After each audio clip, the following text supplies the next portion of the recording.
my dear nephew. How I've missed you. How did you find this place, Uncle? Through the good offices of young Sir Wade. He really is the most helpful fellow. As are you, I hear. The Guardians and those they freed tell the most outlandish tales of your heroics in Rosalith. Which is why I came, to learn the full truth of the matter. Sort the fact from the fiction, so to speak. You were working with the Guardians of the Flame to evacuate the people of Rosalith to Port Isolde. I was, aye. Then I have questions for you. Please, come inside, Uncle. Gladly. You there? There are 2,000 gold talents in those chests. See that they're added to my nephew's coffers, would you? 2,000?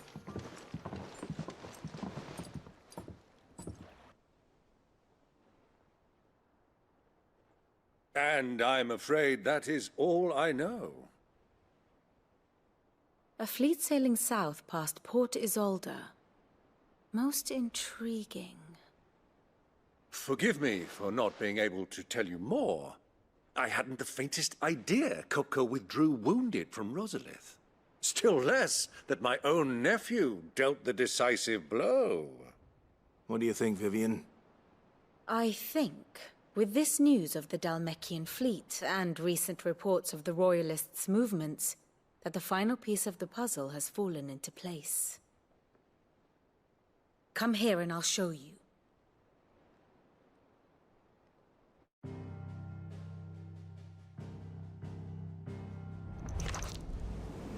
It is known that Kupka's forces entered Rosaria via its unguarded coast. So can the same be said of your visitors from Waloed? Certainly her Royal Navy is famed for the efficiency with which it bears her knights from one battlefield to the next. And in the Einherjar, or Black Galleon, she boasts a vessel nigh as swift, and every bit as feared as the kingdom's legendary cavalry. A fitting flagship for a land apart, her naval presence being crucial to her ambitions beyond Ash. Yes, it seems safe to assume that the Royalists did indeed enter Rosaria from the sea. So then, had you a vested interest in Titan's survival, whither would you take him? Why, home to Drake's Fang, a place rich enough in aether to conjure the magicks needed to mend his hurts. But would that not entail an arduous voyage around the southern cape? Let us say that the Royalists did put ashore with a mind to spirit Kupka away from under your very nose. Could that truly have been their plan for him? To load him aboard one of the ships flying Republican colors sighted off the coast near Port Isolde. To spend weeks at sea, being tossed hither and yon by unforgiving waves, his life hanging in the balance. No. The journey would mean Titan's death, and Kupka's faithful creatures would not allow it. So what then was the plan of our Waloed friends? Reports suggest they made not for the coast, but for the desert. And by cutting through the Velcroy, a party traveling light would have Titan back in his bed days before a galley could lurch into port. To wit, it was the Royalists, not the Republicans, who effected Hugo Kupka's safe retreat. I would stake your life on it.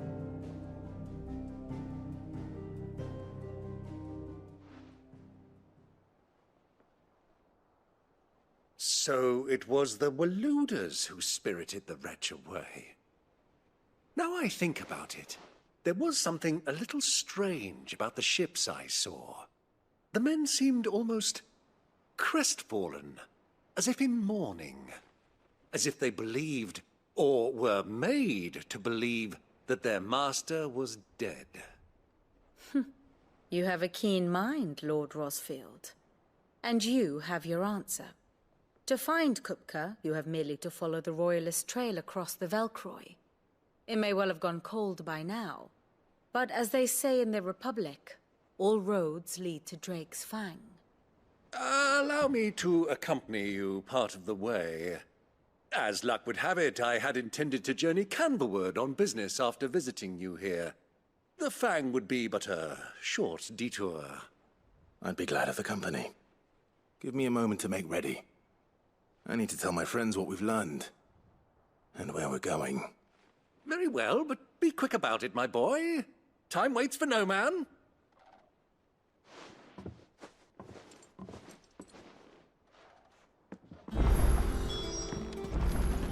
Mid's finished outfitting her little work. Otto, Kupka's at Drake's Fang. I'll be leaving before sunset. You're not going in there alone, are you? Don't worry.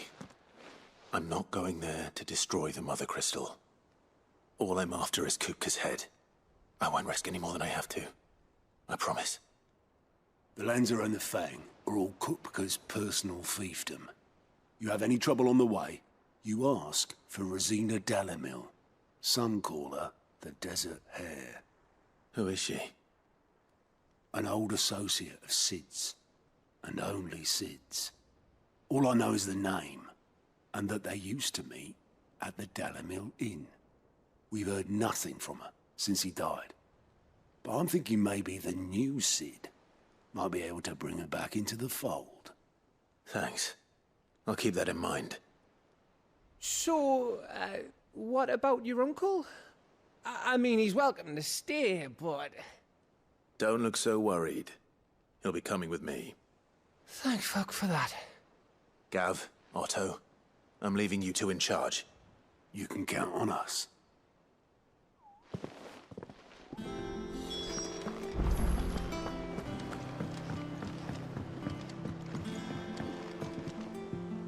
All right, Uncle. I'm ready to depart. Shall we? We shall. Come, let us away to adventure.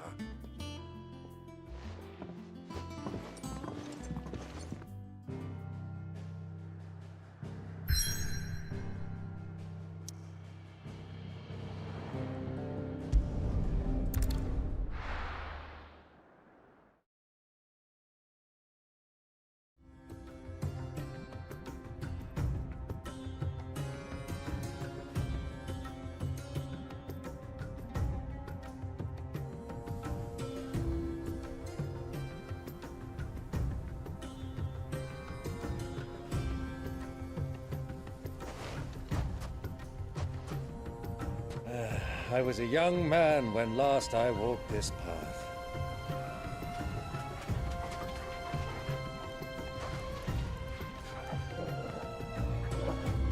There's an old trading post not far from here. The road to Drake's Fang leads through it.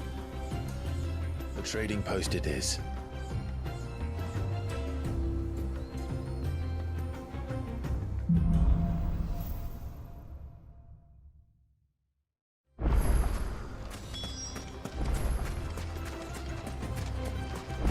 Our destination lies over that dune, beyond the ruins. Mark them well, Clive. It's all too easy to lose one's bearings in the sands.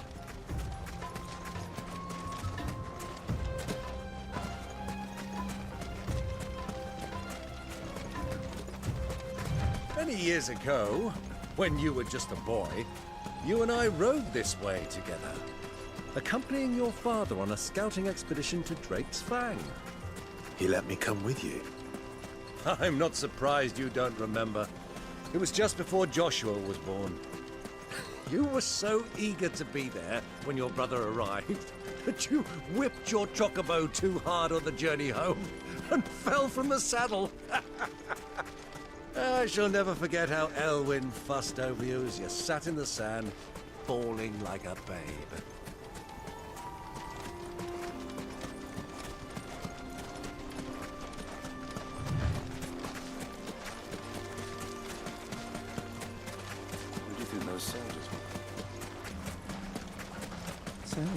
Lord Cook.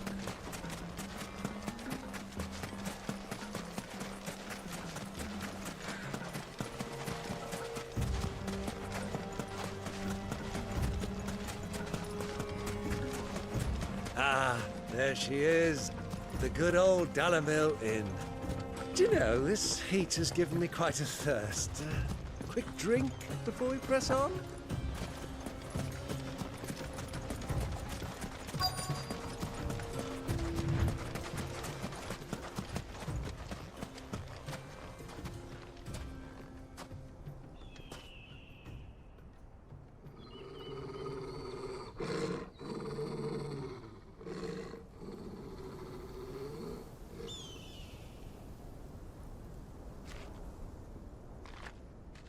Look, there. Those are ashen steeds. No doubt about it. And such a long ride from Stone here. Our Waluda friends must be soothing their saddle sores in the inn. Shall we join them?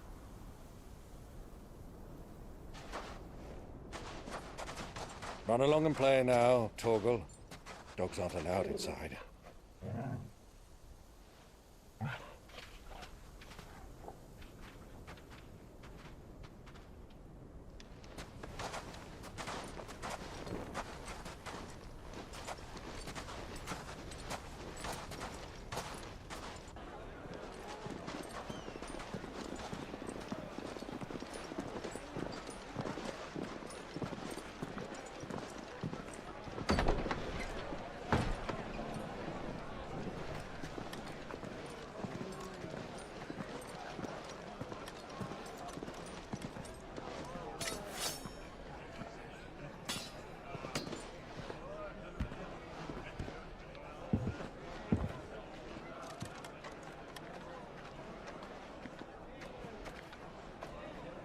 Good day to you. Eating? Sorry about my pal. He only talks when his mouth's full. What do you recommend? Well, if you're after something light, we do a fine chocobo soup with lentils and honey. 2 bowls of that, then. An ale. Right you are. Hey, girl! Coming! Your pal? Would you rather be my squire?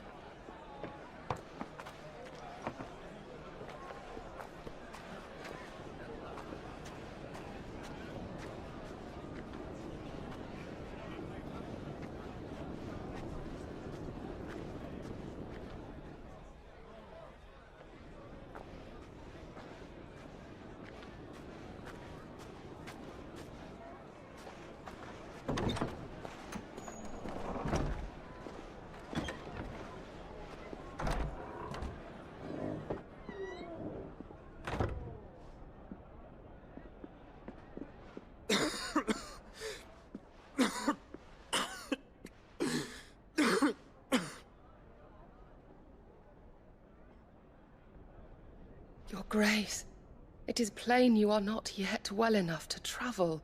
If you would only let me take you to someone who can better attend to your ills. No, we must press on. Prince Dion has returned to his camp and will soon depart for the front. I must speak with him at all costs. Miss this chance and I may never get another. You do understand that? Yes, Your Grace.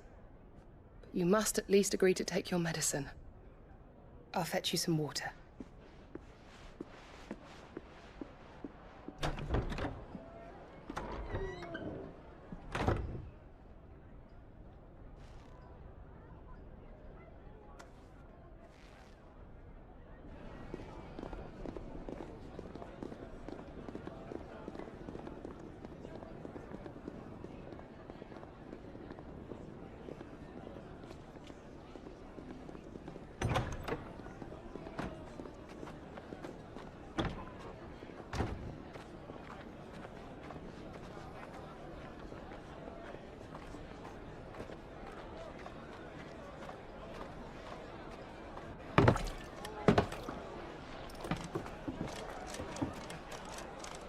Keep watch, they tell us.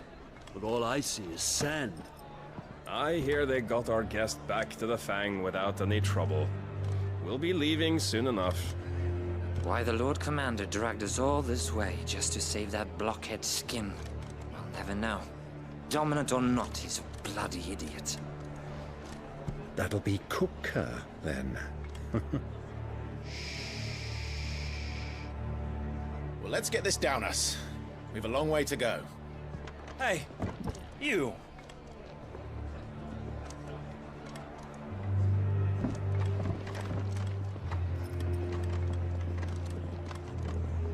Uncle? Sorry.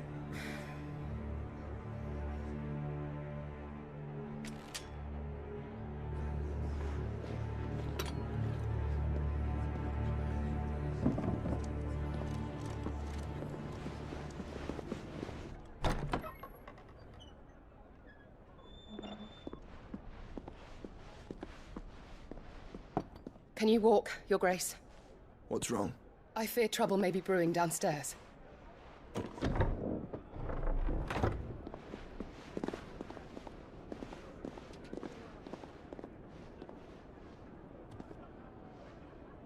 You two are travelers, are you not?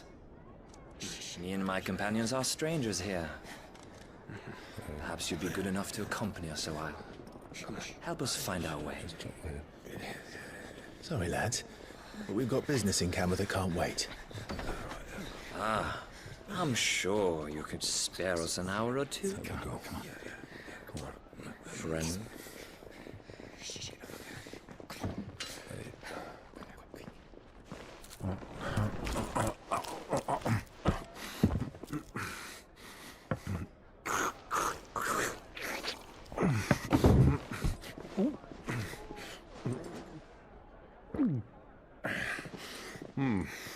I'm afraid we don't have a moment to lose. Stay back, Uncle. Gladly.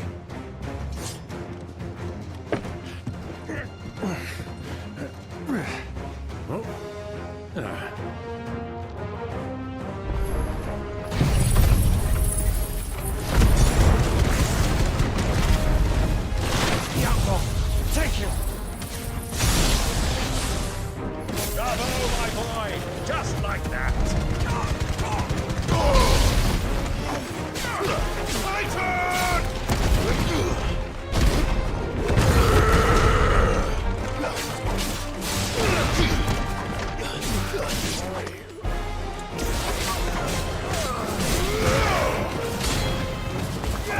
It's you.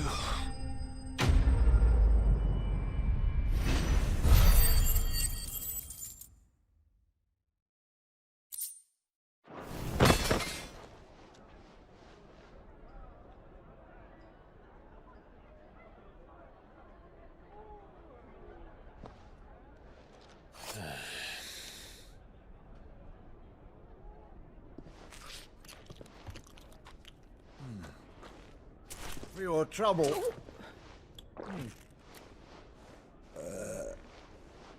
Word of advice, miss. That soup could do with a touch more salt.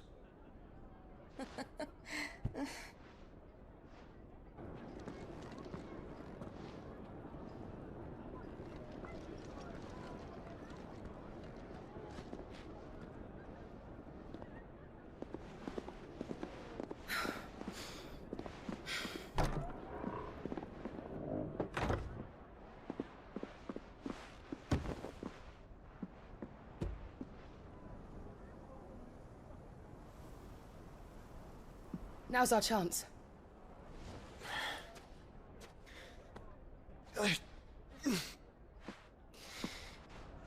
Your Grace? I'm fine. Yeah.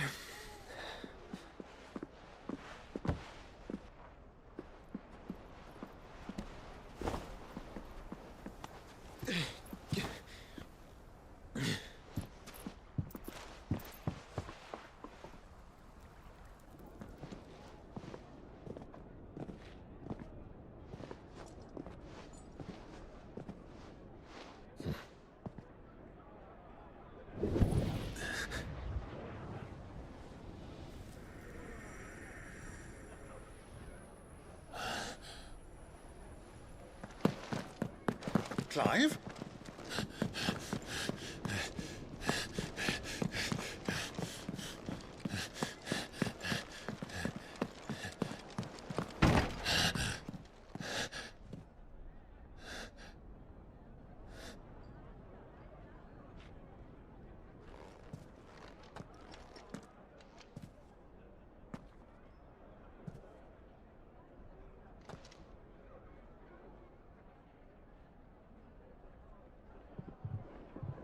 What is it now?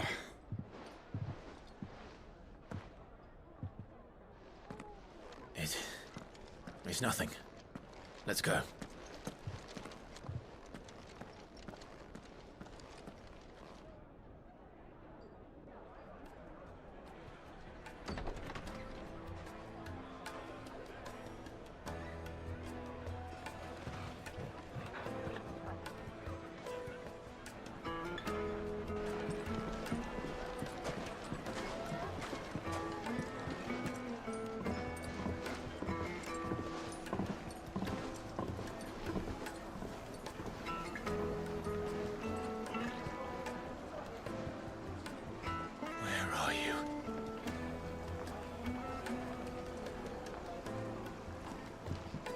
Well, if we didn't know where to find Kupka before, we do now. The Royalists said it themselves. Their guest is...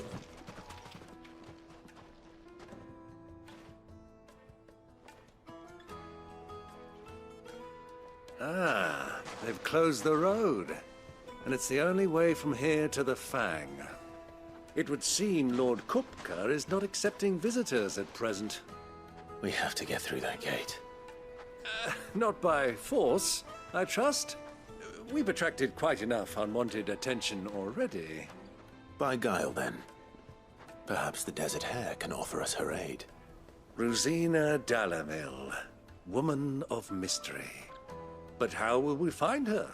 We know naught of her but her name. And that she was working with Cid. Cid's other collaborators have all been people of means, the wealthiest and most successful members of their communities. I'll wager this Rosina Dalamil is the same. That would certainly help to narrow the search. We need only inquire as to who is in charge of the town. And that's exactly what I mean to do. Looks like we won't be getting back to Drake's Fang anytime soon. Well, it's not always got a reason. Light it, for Gilbert's sake!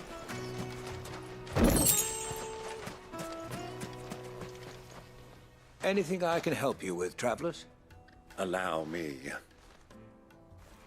My good man, we represent one of the oldest and greatest trading houses of Port Isolde. We're seeking to expand our business in the region and would very much like to make the acquaintance of Dalamil's leading entrepreneurs. If only we knew where to find them.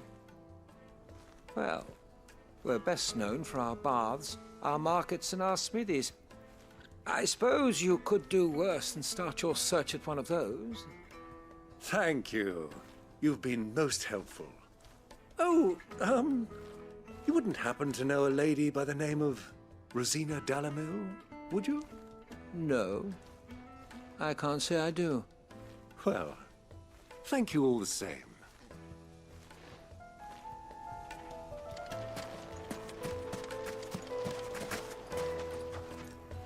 What do you want? Can't you see I'm busy? I won't keep you long. I'm looking for someone. A woman by the name of Rosina Dalamil. Do you know her? Never heard of her. Is that all? One more question. If I wanted to find the richest trader in town, where would you recommend that I look? Oh, that's easy. The Briar's Kiss. Won't find a finer smithy this side of the strait. The owner's only a young sprig, but he's got all the right ideas. The Briar's Kiss, you say? Thank you. I doubt this young sprig is the person we're looking for. You said Cid's contact was likely to be an influential sort. Influence comes with age and experience, believe you me.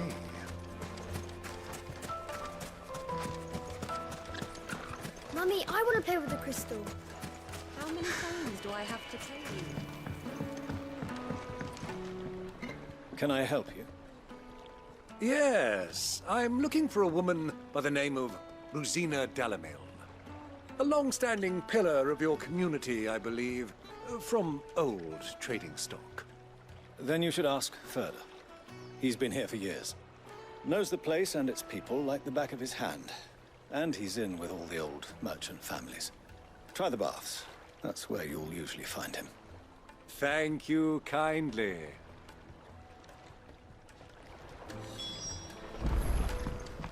Well, it sounds like we have our man. Perhaps. Let's go and find out exactly what this Furder knows. Hanging lanterns, keep the darkness from your door. Excuse me. Are you Furder? I am. Can I help you, travelers? I hope so. You've lived here for some time, is that correct? Do you know Rosina Dalamil? We believe she may be a trader of some renown. And what business do you have with the Desert Hare? She was a close friend of mine. I was hoping she might be able to help me. Very well. Go to the bordello. I'll arrange an introduction. Do you think we can trust him? Only as far as I think. So you're the ones who've been sniffing around? I beg your pardon? Don't play the fool. Stick your nose in our business and you're likely to lose it.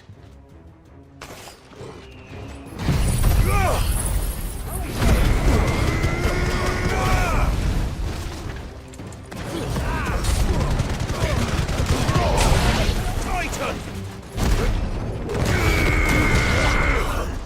Farewell!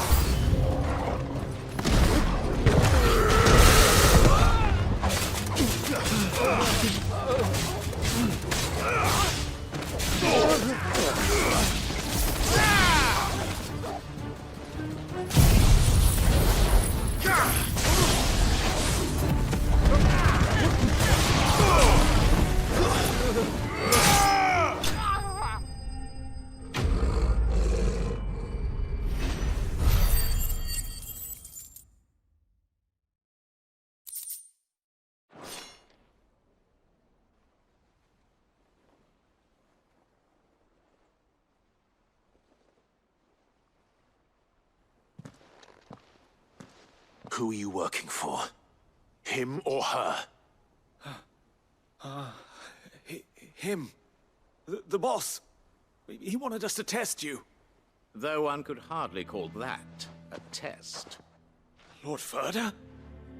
Look what the cat dragged in.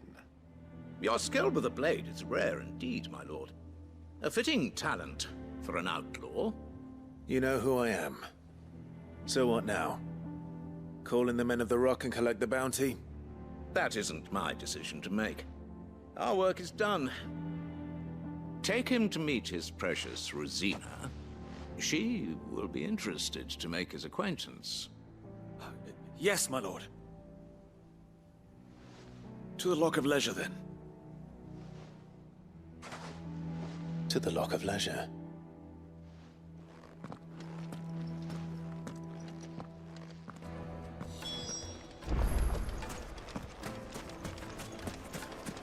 Plates and pots! Needed to a silken softness. Take a sniff, good sir. My carpets have...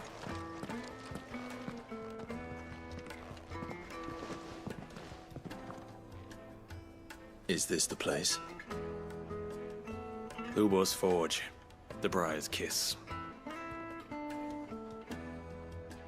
Ah, so it was the young sprig after all.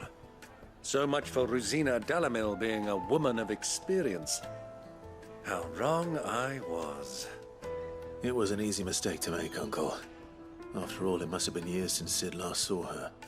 Sorry, him. Whoever this Lubor truly is, he's clearly a man of means. I'd say he deserves our respect. See that he gets it.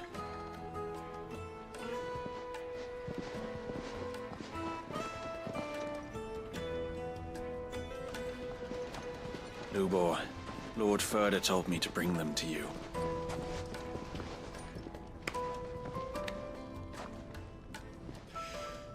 My boys tell me you're in need of assistance. Sid the Second? I won't waste your time. I need passage through the south gate.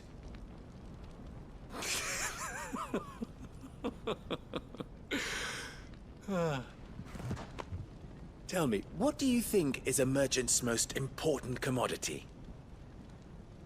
Why, trust. Everyone knows that.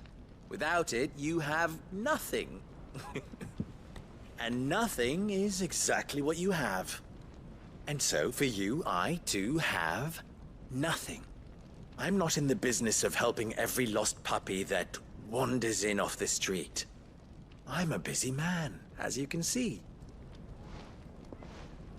Let's leave this mummer to his farce. By all means. Find someone else to help you on your way. Just be sure to tell them you're not the two travelers from the inn the guards are looking for. Don't want them jumping to conclusions, do we? Why, you... So, what do we need to do to earn your trust?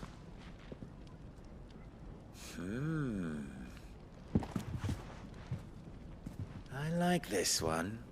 Willing to do whatever it takes to get what he wants. Ha! Men like you have a special place in my heart. Why, you ask? Because they get me what I want. Always. Fine. So what do you want? Don't tell me you're going to listen to this swaggering scruff!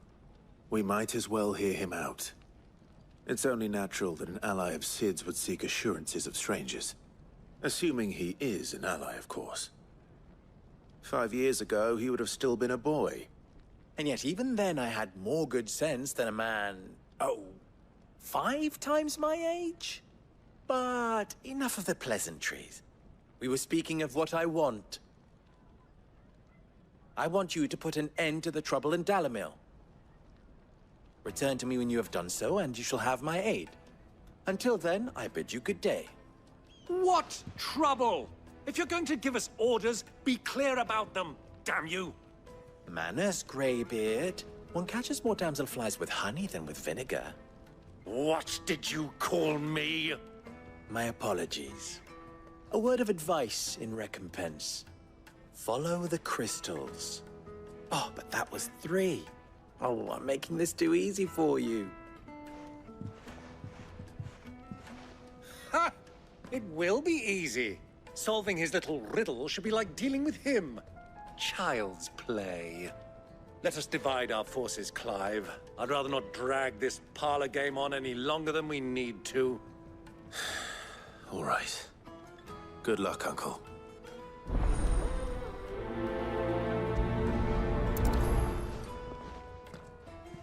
I thought we were the only ones causing trouble in Dalamil.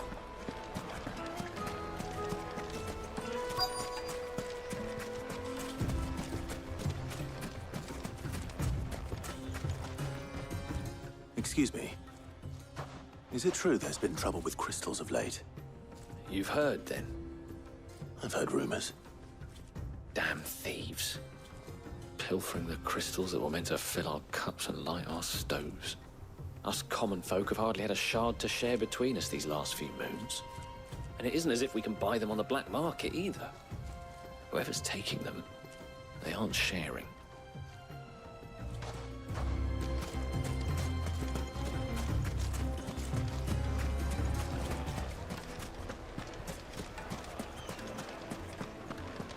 A deposit. The juiciest meat from Greens. You wouldn't believe how much he gave me. What can I do for you, soldier? Need that sword polishing? I'm not a soldier. Ugh, then be off with you. I serve the men of the Rock and the men of the Rock only. You have an agreement with them? Don't be stupid. I just know which side my bread is buttered. Don't want to be stuck under some pauper when they come knocking. With pockets deeper than Zemeckis and an urge to empty them. No, just leave, will you? Before you scare them off. Do you think they'll be there? Fresh bread, warm from the oven. The most fragrant herbs and spices.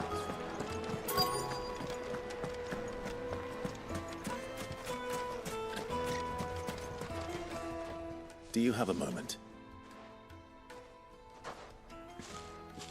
Depends what for. Just a question. Dalamil seems to be thriving compared to the other villages I came through on the way. Is there a reason for that? Well, we're a stone's throw from Drake's Fang, for one. The soldiers guarding the Mothercrystal and the shipments need a place to spend their hard-earned gil. The men of the Rock throw their money about like there's no tomorrow. Is that so? Well, thank you. Don't let me keep you from your work any longer. I think I'm starting to get an idea of what's been going on. I wonder if Uncle Byron's learned anything of use. He'll probably be back at the inn by now. Why is the tavern shut? It's you, the one who broke all our furniture. What do you want? Haven't you caused enough trouble already? I'm looking for my pal. Have you seen him? The gentleman who was with you? Yes, he's upstairs, but...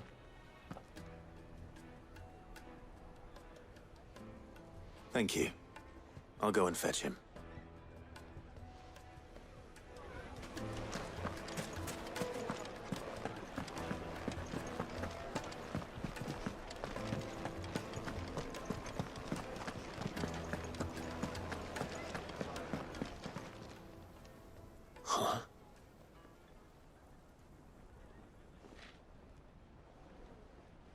Will this suffice as a deposit? By the sands. That's a black pearl. One of the many treasures in my collection that I would be only too happy to part with, should you give me reason to do so. All right. I'm sure that we can come to an agreement, but not here. What are you doing, Uncle?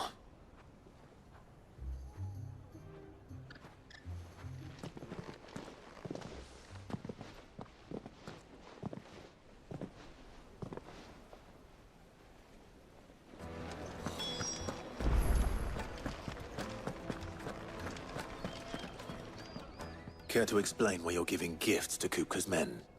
Bait, my boy. One cannot catch one's prey without it. And I do believe I've snagged us quite the quarry.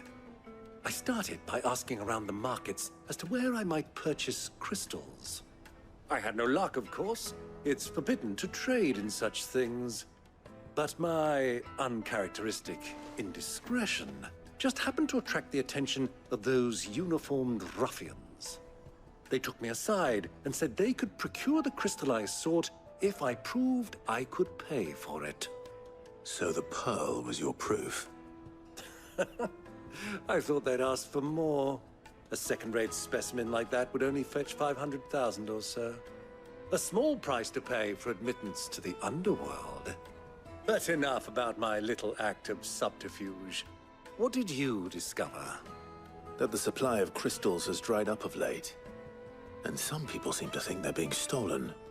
Meanwhile, members of Kupka's private guard have been spending money all over town. I'll wager those soldiers you've been talking to have been siphoning off crystals meant for elsewhere, and pocketing the profits. I'll wager you're right. We'll meet with them then, just as you arranged, and put an end to the trouble Lubor spoke of. Ha! That preening popinjay thought this would be difficult. It just goes to show, one should never underestimate a Rosfield. We'll soon wipe that smirk off his face. I arranged to meet with the soldiers in a secluded corner of the Velcroy, far from prying eyes.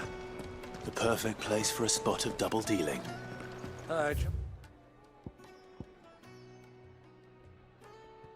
I can count on your support, if things turn sour. Of course. I need a drink.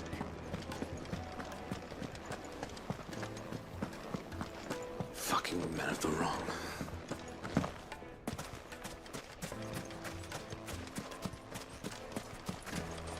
$1,000 gil for a measly bunch of...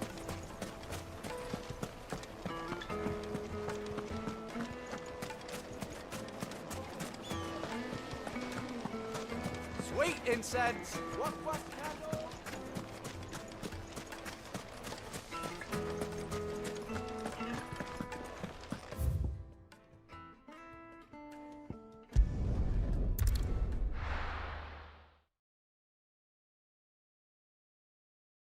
Why is the tavern shut?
I'll take it from here.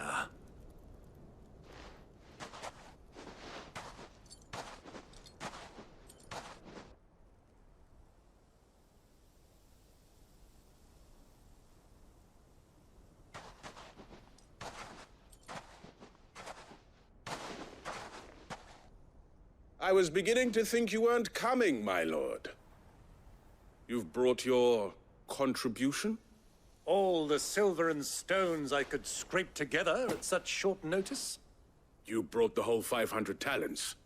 That was the price we agreed upon, yes? If you've no objections, I'd like to see the crystal. Of course. Right this way, my lord.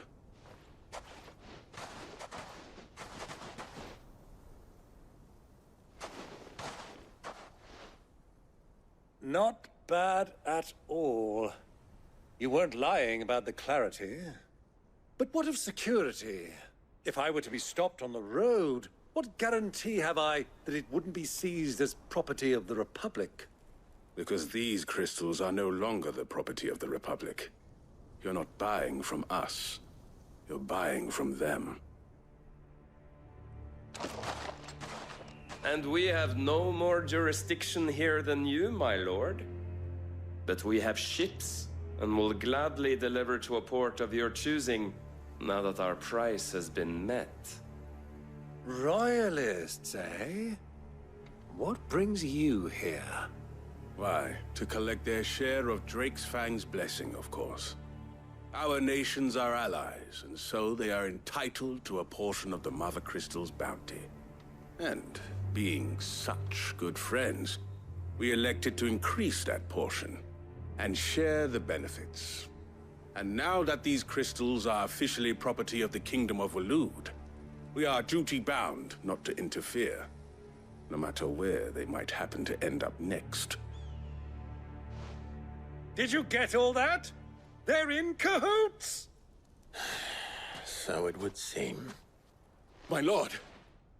What is the meaning of this? Double-crossing dogs.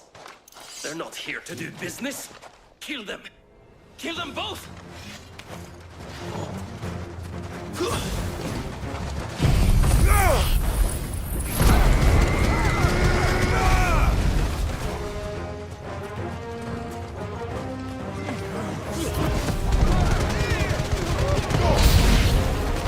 It's not over yet, Uncle.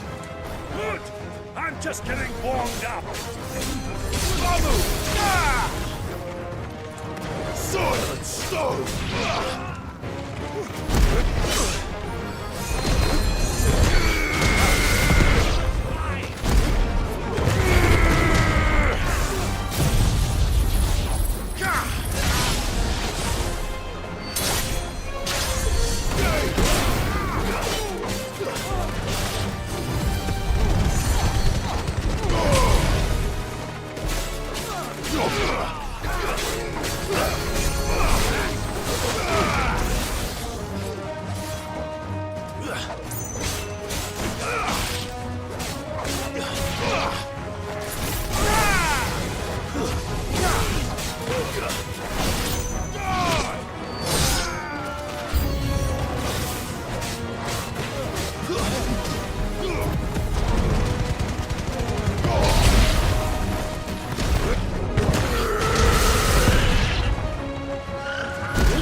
It's over.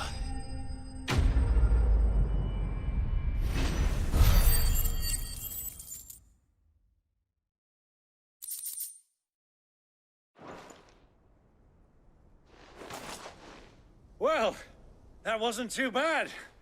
How'd you like my performance, huh? I've often played the villain on the stage. I think I did the role justice. Don't you? Greybeard, you were magnificent. The battle scene was particularly thrilling.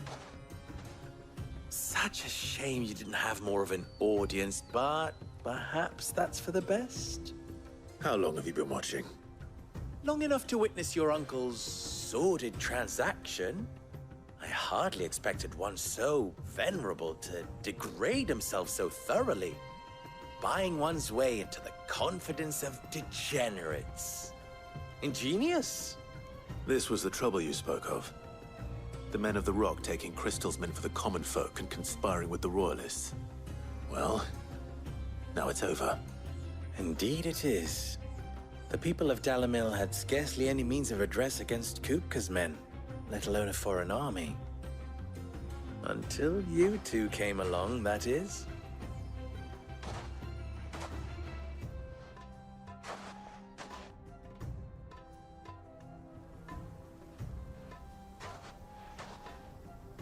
Well, we'd better get these crystals back to town.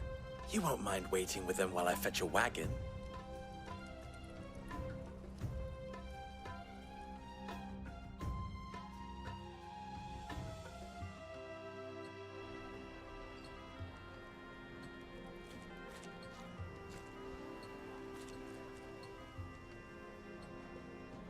It occurs to me that I still don't know your name. Clive. So, Sid the Second is a Clive. I suppose it could have been worse. Well, Clive, you held up your end of the bargain, so I must do the same. Passage through the South Gate, was it not? To tell the truth, you've helped a little there too.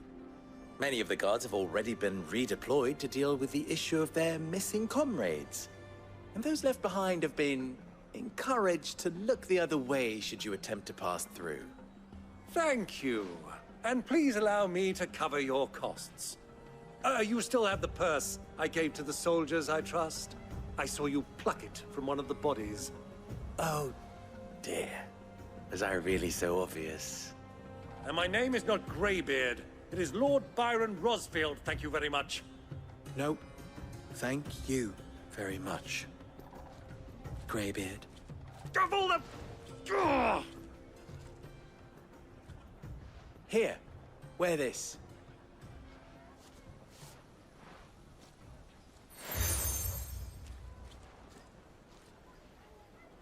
Any friend of mine who sees you with it shall be a friend of yours. Thank you, Lubor. And please, feel free to send one of my Stoluses back to your people. Tell them that Rosina Dalamil is back in bed with Sid.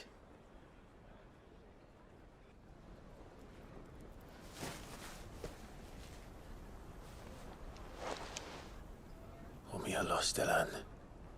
Tuisa Achilles.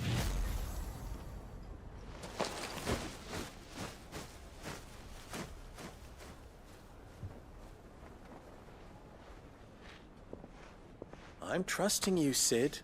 Or should I say, Clive? So be sure not to let me down. I have a reputation to uphold.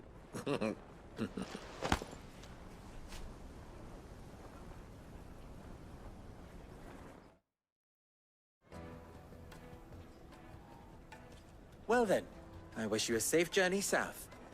Thank you. Not at all. It was my pleasure. Come on, Uncle. Let's go.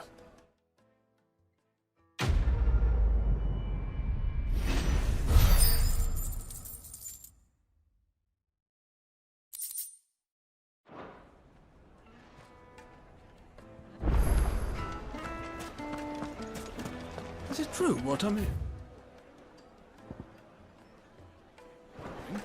The finest fabric! The most fragrant herbs and... Fresh bread, warm from the oven.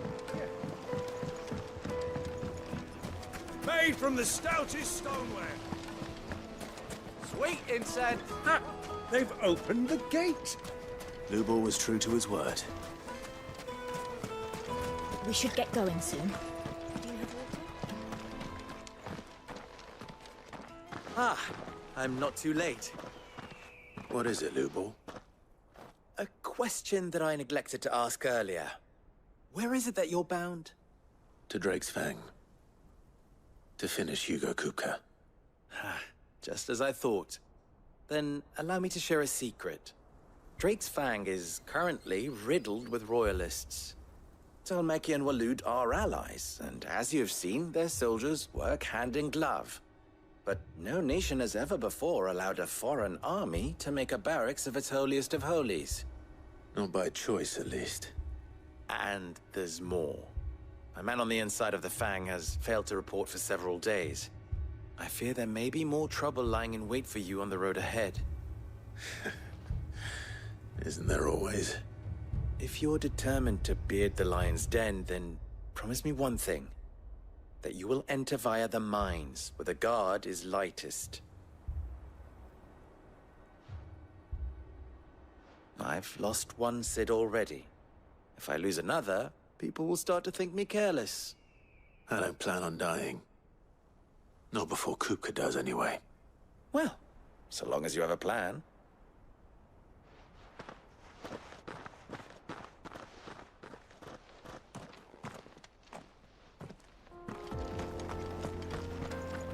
Drake's Fang should be just beyond these springs.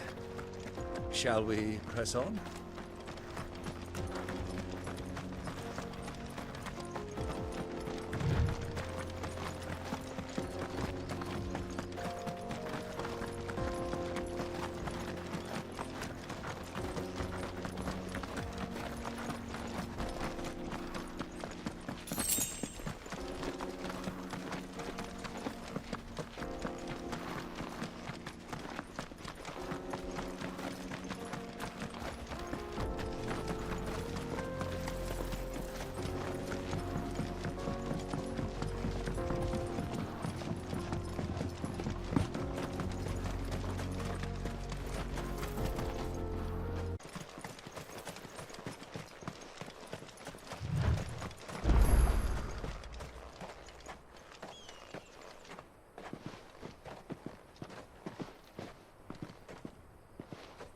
There it is, Drake's Fang.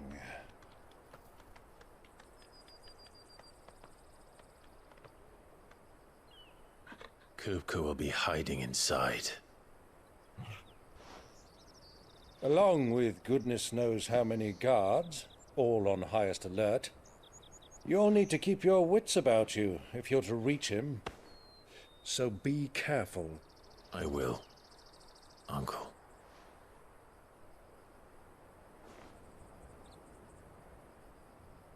Before you go, Clive, allow me to apologize.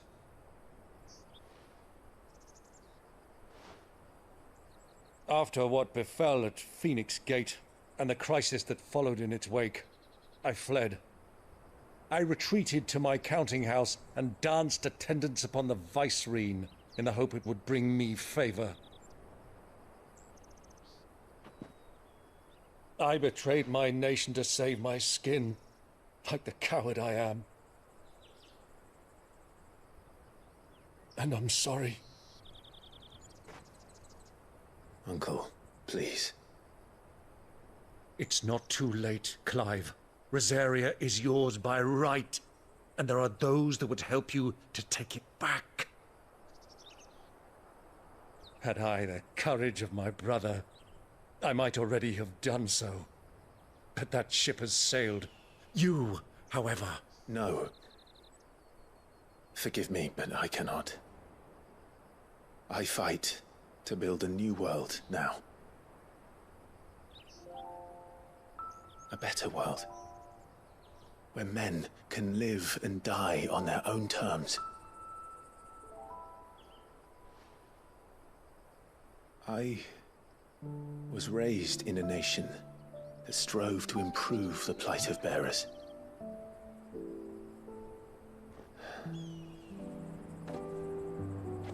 Only later did I realize that spark of freedom did not arise by chance, but was kindled by my father.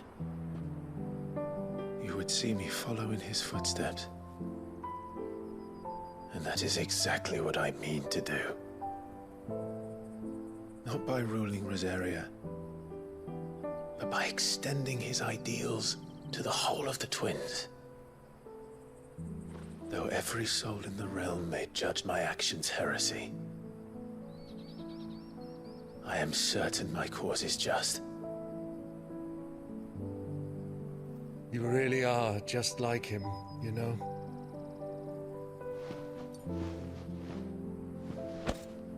Thank you, Clive, for coming back to me.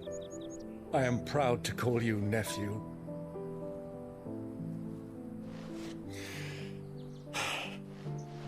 Well then, this is where we must part ways.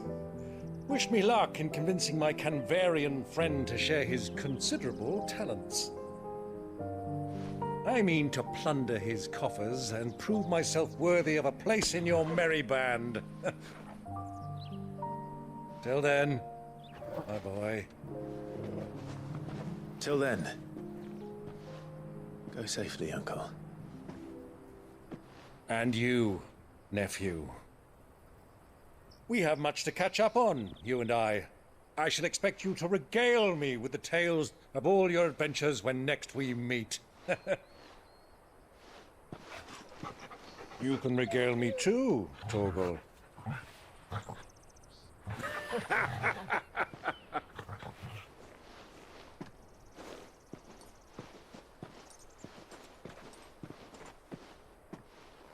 I'm coming for you, Kupka.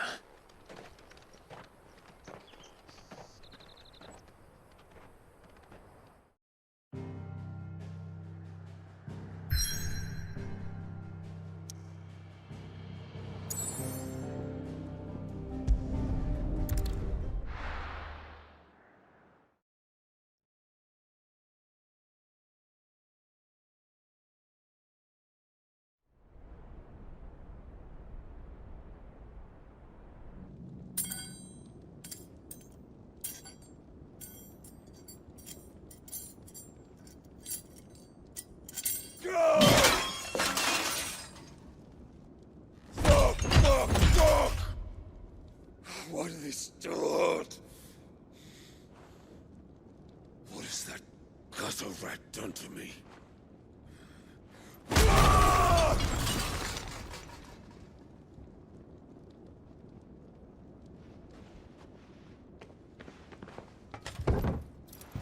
Out of my sight, wench! I'll kill you, Rossfield! I'll rip out your heart! I'll tear you limb from limb! Peace, Hugo. The table shan't hurt you any longer. He sought to humiliate me. Me! If you hadn't interfered, he would be dead! You truly believe you would have triumphed had the battle continued? Titan would have ground him into dust! And how would he have done that without his head? Shut up! You weren't strong enough, and you call yourself a dominant. Or rather, you did. You mock me, Harbert.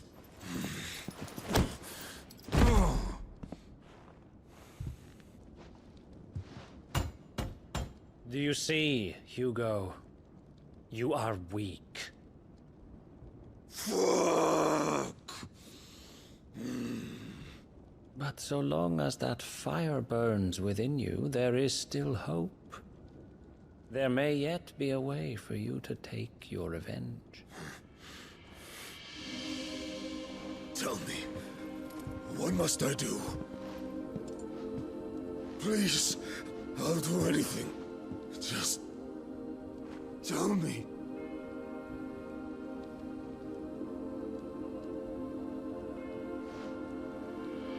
The heart. What of it?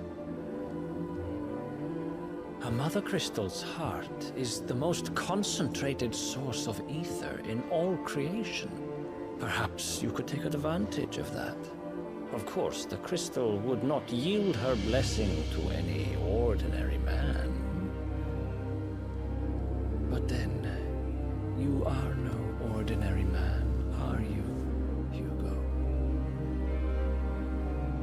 Clive Rossfield stole your power, but others have suffered a similar fate, and still managed to find the strength to conjure their icon.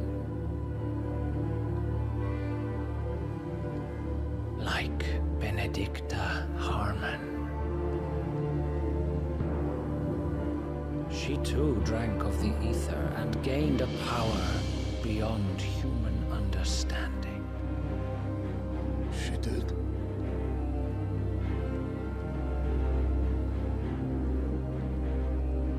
Benedicta. Benedict.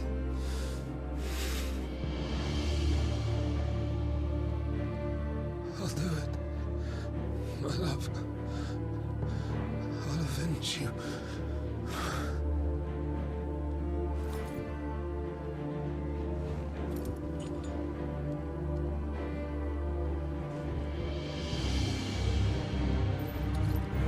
Run along now, Hugo. You need only follow the light.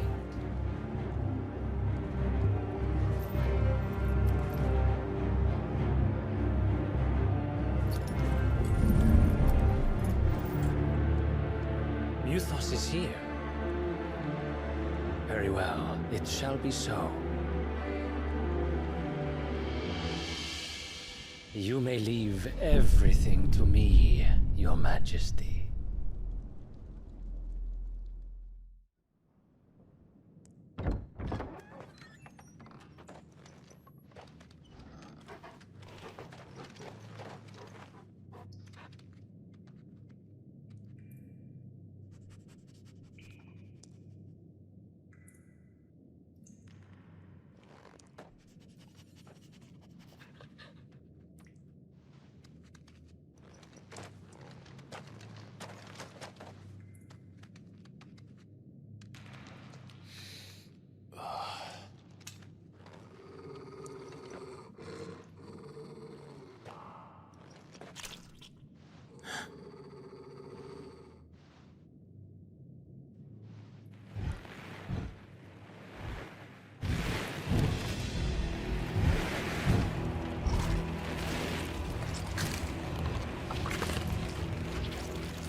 Did the royalists bring them from Ash?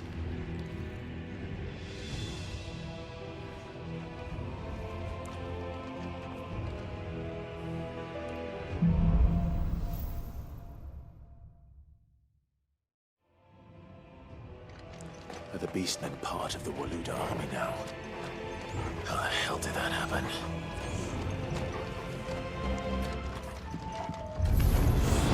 They've spotted us. With me, Tingle.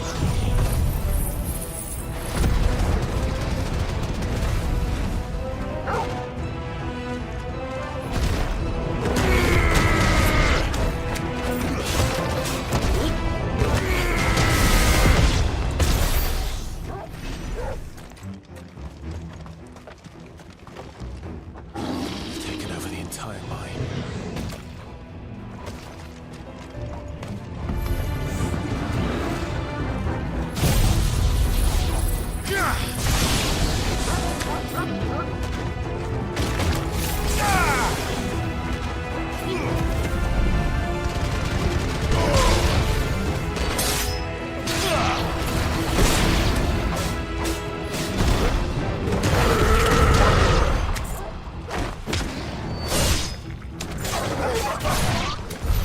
So much for the men of the Rock. Dalmekia's finest.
have dash.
Stairs.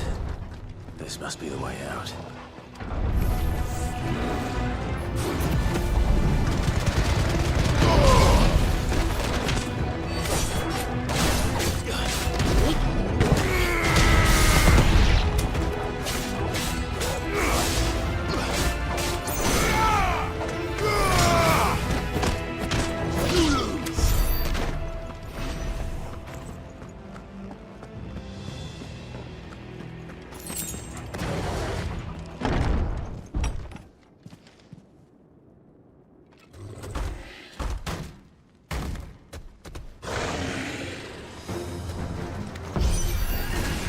Won't be sneaking past this one. How did it get in here?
By the flames.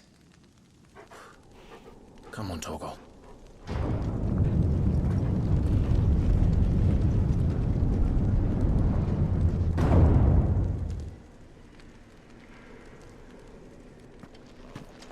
Kupka never did do things by halves. As if taking the Mother Crystal for his own wasn't enough. He had to build his castle in it.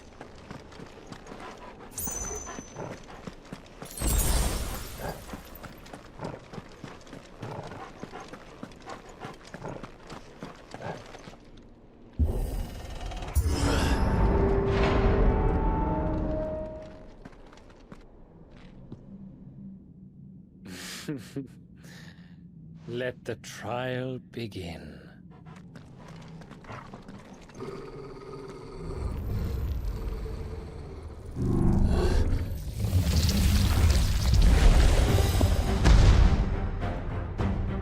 What the hell?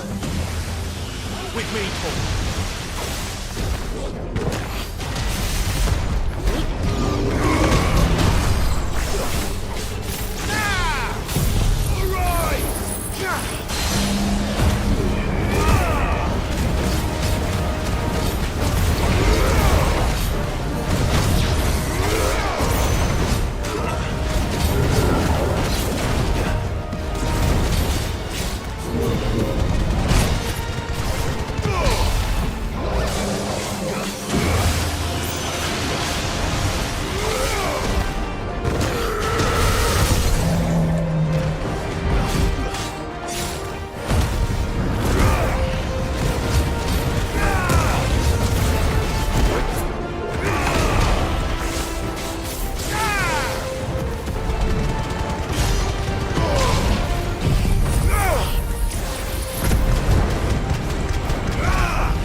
Seems we're expected.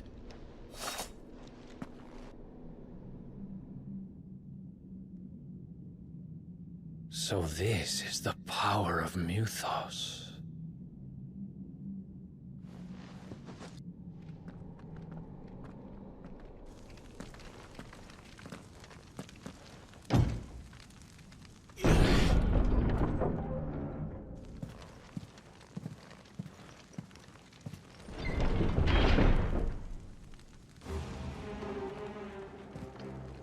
Did the orcs do this too?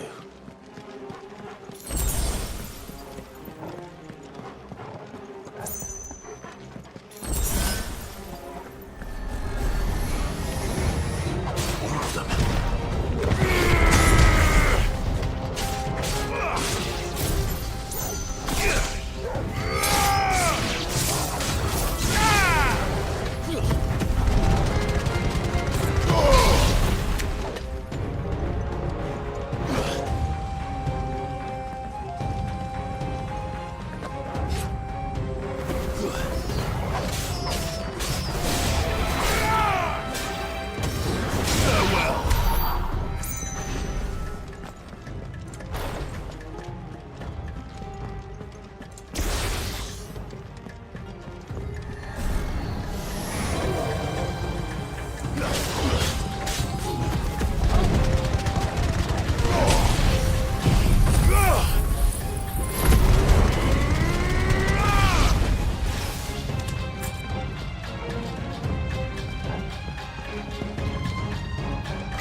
What the hell is going on?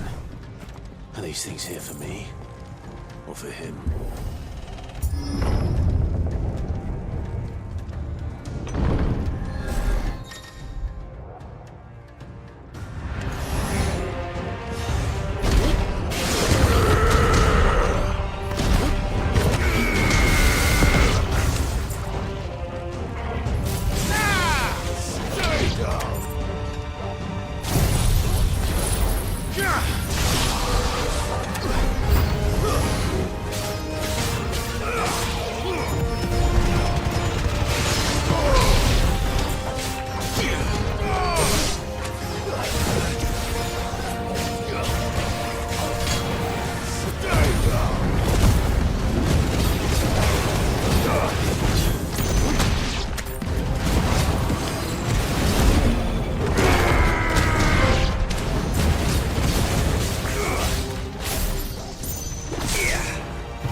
First orcs, now these nightmares. Is this your doing, Ultima?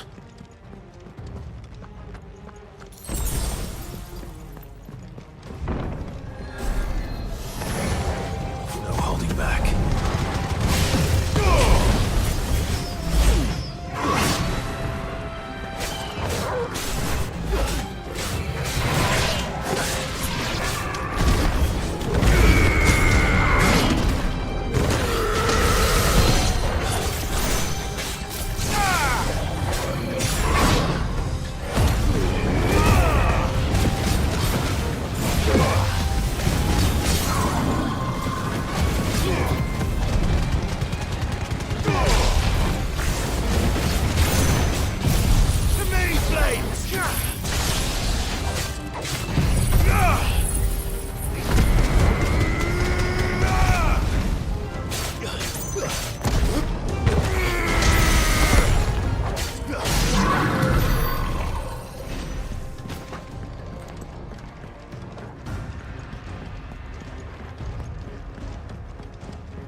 You've been busy, Kupka.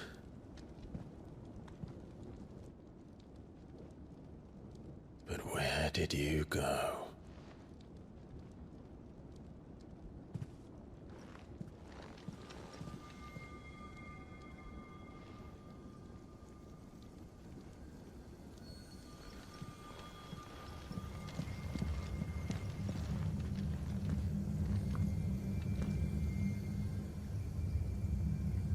The heart.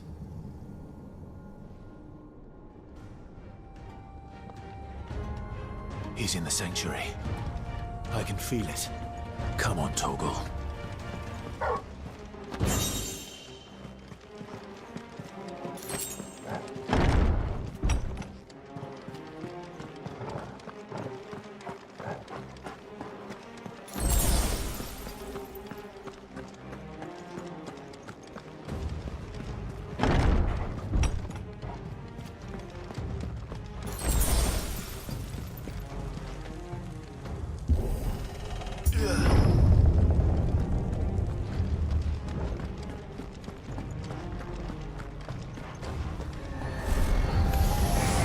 Just what I needed.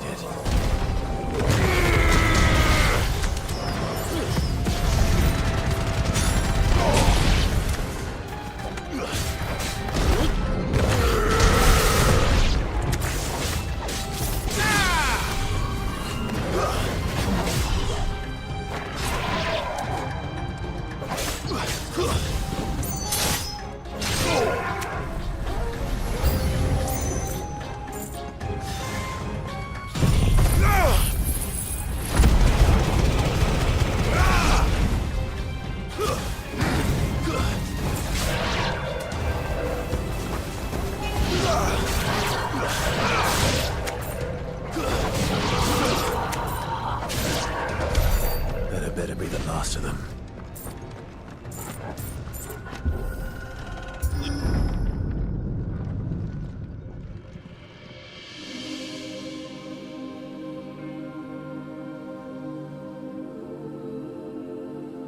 Benedicta, my everything.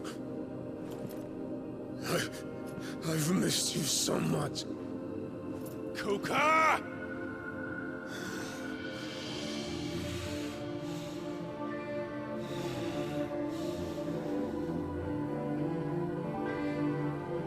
I swear to you, my love,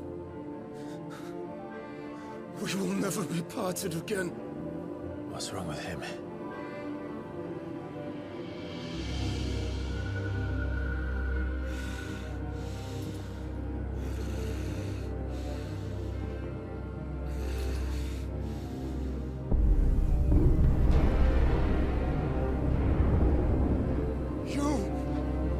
You got away from her!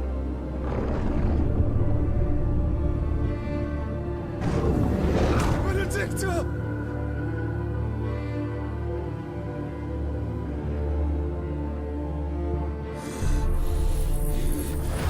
I'll kill you, Roswell!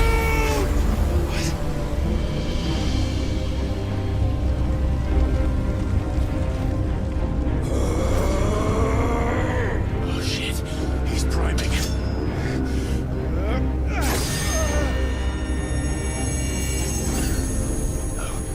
Not now.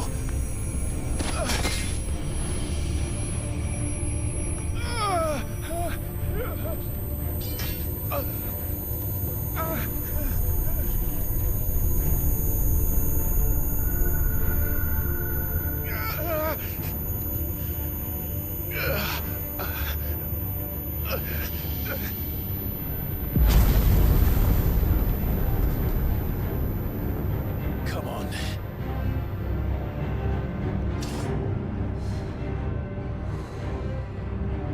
Find him.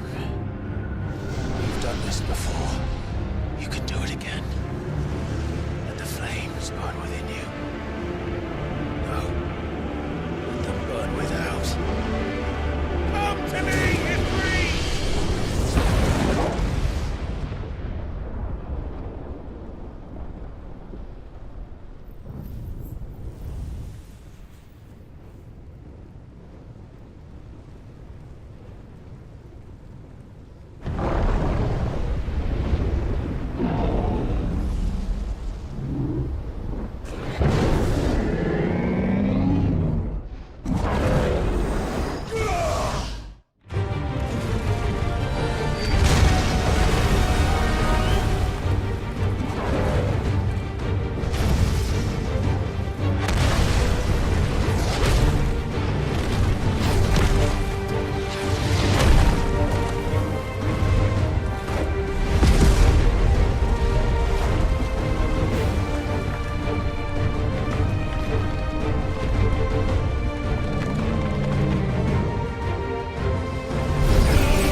So could I!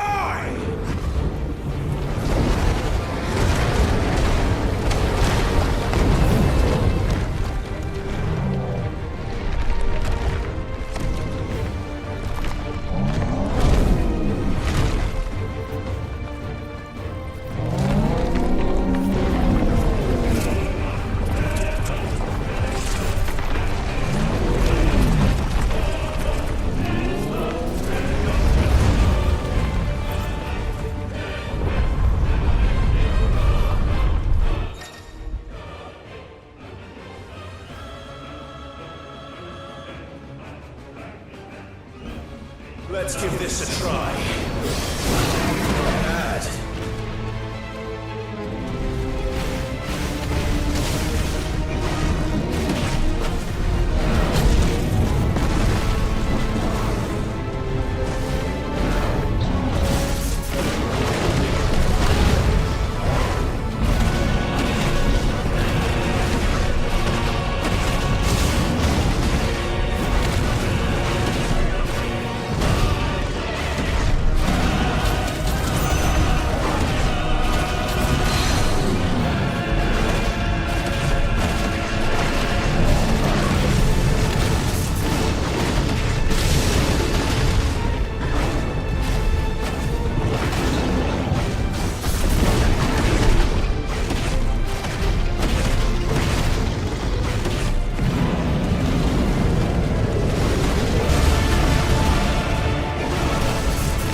Bad.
crystal. If you can do it.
What do you want?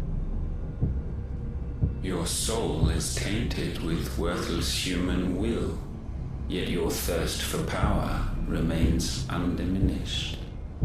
With every sip you take, you grow in strength, and soon you shall achieve perfection.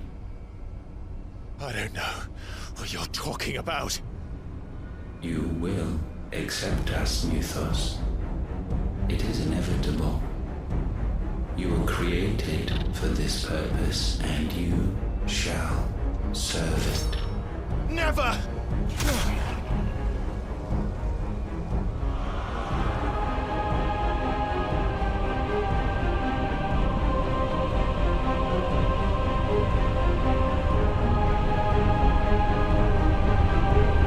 Fight it, Clive! Don't let him in! Consciousness. We see now. Human will is so insubstantial it cannot exist in isolation. You mitigate its weakness by interweaving it with your consciousness. We believed we had merely to purge you of your will to claim our vessel. It appears we first have to sever every thread of the consciousness that supports it. No matter. The time to build a new world is not yet upon us. We will contemplate.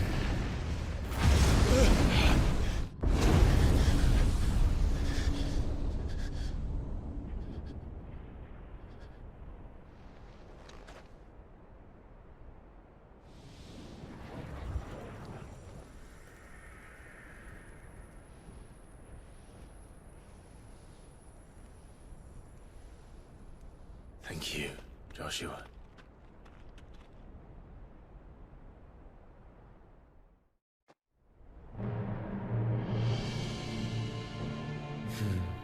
One can no more command the power of aether by drowning in its flood than one can constrain the tides by standing in the sea.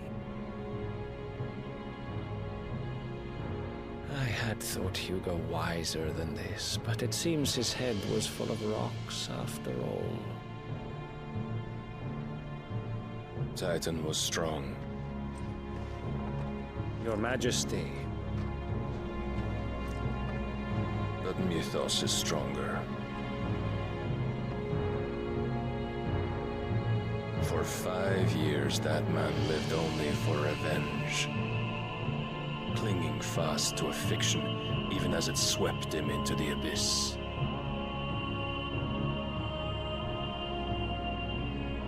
One cannot change one's nature through force of will alone. Only the Almighty can do that.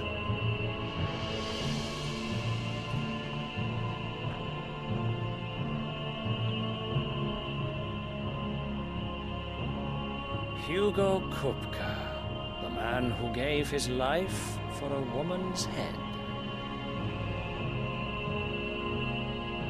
A fool like all the rest.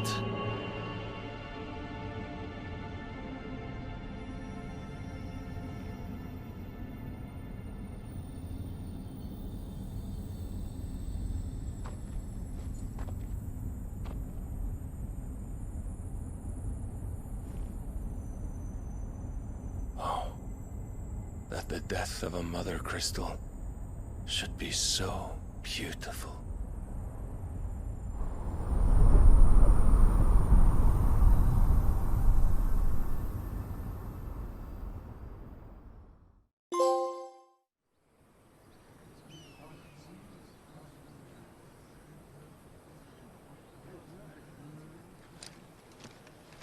Some medicine, my lord?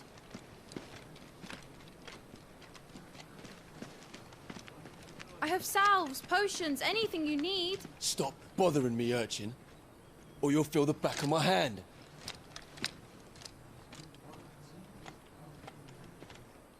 You must consider your health, my prince. If a show of force is needed to keep the Dalmex at bay, you may trust in your dragoons. I beg you to call on Bahamut only as a last resort. His strength comes at too great a cost. The Empire agreed to an armistice with the Republic, and yet the Emperor still plots its ruin. For now, the Dalmex suspect nothing, and as long as I can hold their gaze, war need not be inevitable.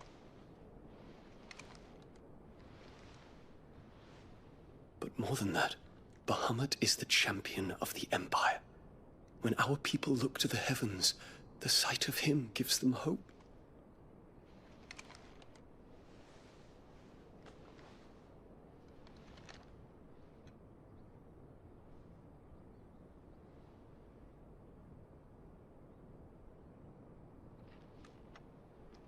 Forgive me, Terence.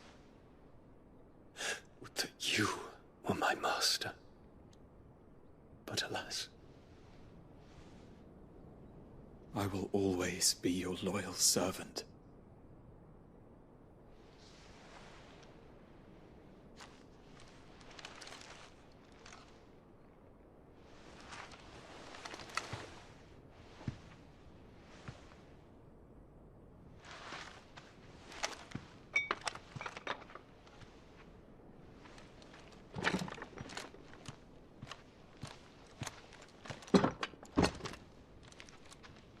Should the Council's brazen maneuvering prompt the Republic to tear up their own treaty and launch a new assault, our soldiers would advance to meet them, cutting across the Central Isles, but not in time to prevent their forces from breaching the southern defenses and storming Twinside. And so the capital would become a battlefield. Thousands of innocents would die. I cannot allow that to happen. There is one small mercy, at least. You will not be forced to do battle with Titan.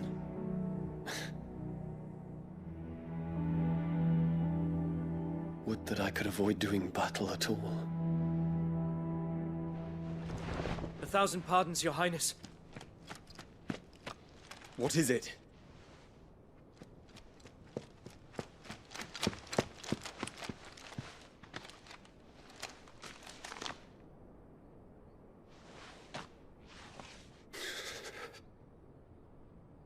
Olivier has been made Emperor.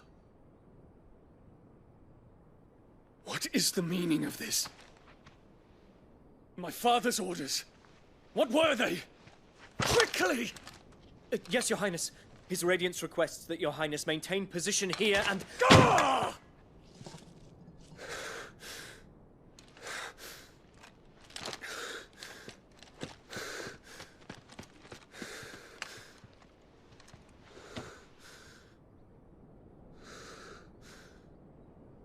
Terence. Yes, my prince. I must go to the palace. I'll ready your steed.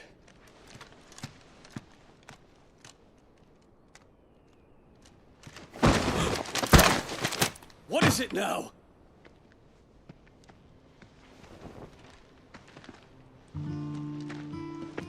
Forgive the intrusion, Your Highness. I know you. At ease. We stand in the presence of the Phoenix. You wouldn't want to get your fingers burned. I hope I'm not interrupting. Not at all. Though I admit, I did not expect such a distinguished guest. How many years has it been since the Remembrance ceremony? 20? I thought you long dead. Do I address a ghost? Many have told me that I look like one. But no. I'm alive. Just. Prince Dion of the House Lesage, I have a tale to tell you.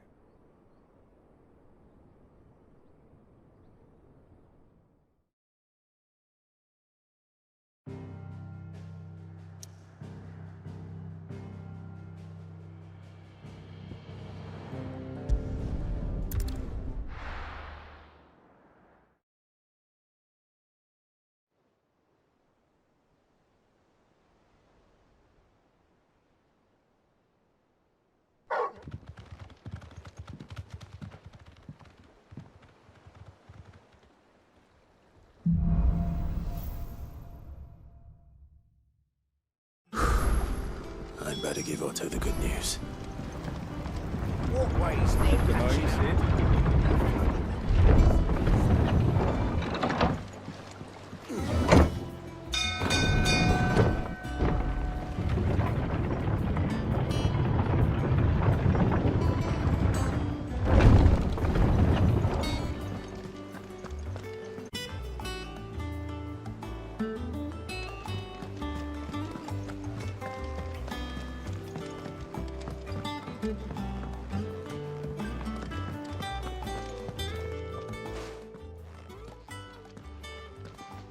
Clive, you're back. I am. And with glad tidings for once. Hugo Kupka is no more. Well, I'll be. All of our comrades who lost their lives back at Sid's place be smiling down at you right now. We had a stolus from Lubor saying Drake's fang had fallen. I expect that was your doing as well, was it? It's a long story. One for the history books, I'll bet. Welcome home, Clive. It's good to be back. You look better. I feel it. Which means I'm coming on your next little adventure. You're not leaving me behind again. Wouldn't dream of it.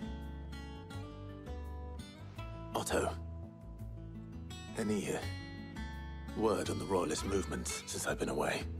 Shouldn't you be putting your feet up? If you really want to know, go and have a word with Vivian. Thank you. I will.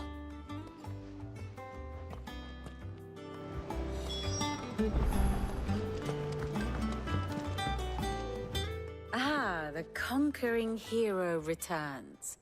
And with hardly a scratch on him. I may have picked up one or two. Well, the fact that you came straight to me instead of visiting our resident Physica suggests that you picked up something more important. A scent. The scent of Waludas. The very same. But whatever plans Kupka was hatching with the Royalists, he took them to his grave. As did his men. Slaughtered by the orcs who'd taken over the Fang. Orcs, Vivian. I've never seen such creatures in Storm before. The Waludas must have ferried them over from Ash, but why? Why work to rescue Kupka only to invade his home, the mother crystal of an allied nation, and let both fall? It makes no sense. Do you know the tale of the blind men and the Adamantus? One can often be led astray by focusing too closely on individual details. One must instead see the bigger picture. And what bigger picture is there than my map?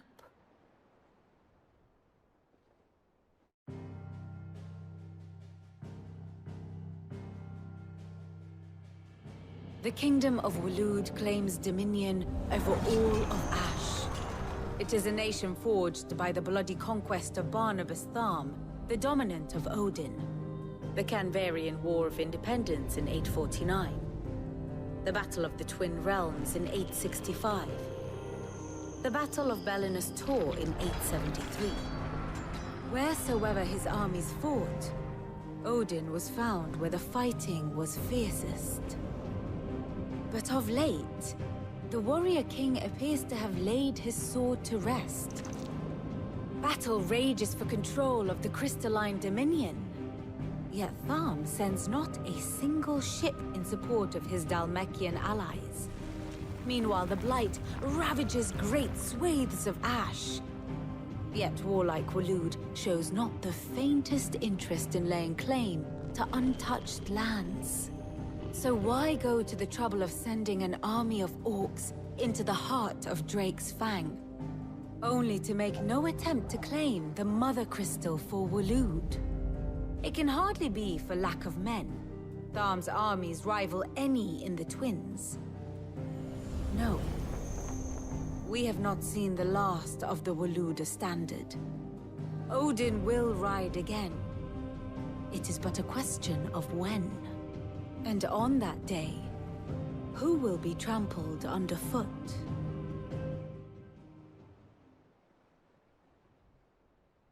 In summary, I know not to what end the Royalists betrayed Kupka. I know only that it is part of some broader scheme. A scheme tied to the ambitions of one man. King Barnabas. But there is no need to wallow in confusion. If one is to cure a sickness, one must first identify the symptoms.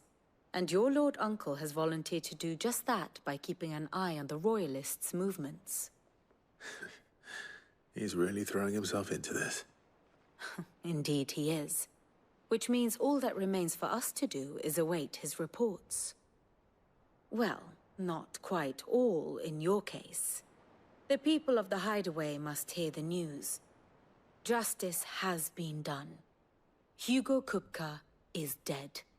The wounds he left that night are still raw. Especially for those who lived with Sid the longest. Tell them that those wounds might finally begin to heal. Consider it the price of today's instruction. I've never known you to be sentimental. What can I say? I am only human.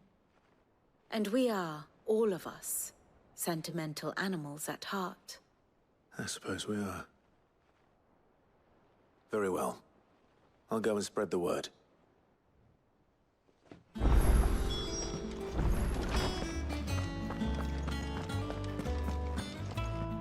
Ah, Clive. Have you come seeking the gift of knowledge? No. To share mine, actually. Hugo Kupka is dead. Oh my. Can it really be true? Look, he's crying. He is. The big baby. And with good reason, children. These are tears of joy. We must offer up a prayer to your parents that the heavens might weep with us. There shall be no lessons today, only thanksgiving and merrymaking. Go, put away your things. All right. Brilliant.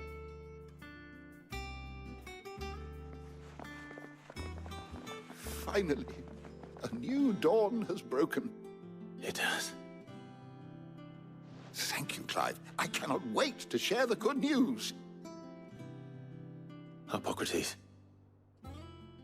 After Kupka fell, Ultima came to me. I need to know what he is. Have you learned anything? Alas, no. And not for want of trying. I have scoured nigh every historical tome in our collection and found nothing. Not even the sort of conspicuous absence that might suggest a concealment of fact. One is almost tempted to conclude that such a creature never existed. But I saw him. With my own eyes. I don't doubt that you did. Alas, it seems you are the only one who has. To others, he reveals naught. We see only that which he leaves in his wake, like some terrible force of nature beyond the ken of mortal man. A bringer of death. Whether the Ultima you met with was the being itself, or merely another projection of its power, I know not. But until I do, my investigations shall continue. Thank you. It means a lot.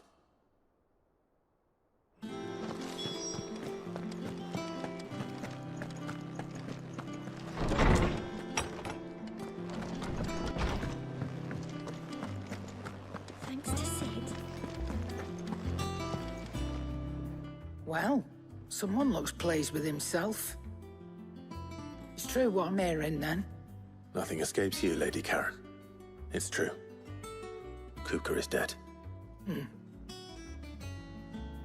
No more looking over our shoulders, then. Good. I'm starting to get a crick in my neck. Don't let it go to your head, though.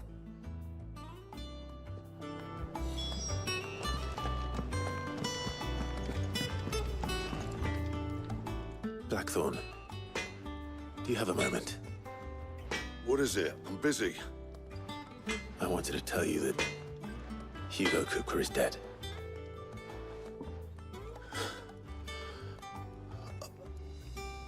I can't tell you how long I've been waiting to hear those words. This is it then. A new beginning under a new Sid. I'll try to live up to the name.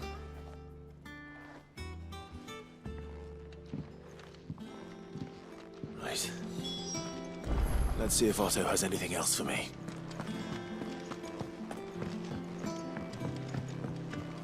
I'm telling you, it's true. I heard it from Otto's own lips.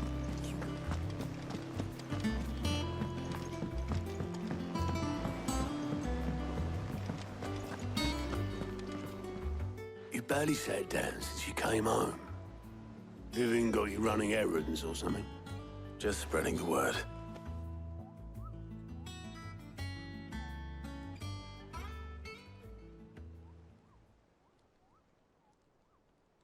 So, the Professor's got a soft side, has she? I'd never have guessed. No. She was right, though. Everyone was glad to hear the news. Ah, but you ain't told everyone. I can think of plenty of friends back at the old hideaway who'd sleep more peacefully for knowing. Not least of all Sid. You should tell him. You're right. I should. And I will. Well, when you do, be sure to take Mid with you. She's been going at it hammer and tong down in that workshop of hers, trying to do her father proud. I can't remember the last time she visited the old sod's grave. Very well. I'll suggest it.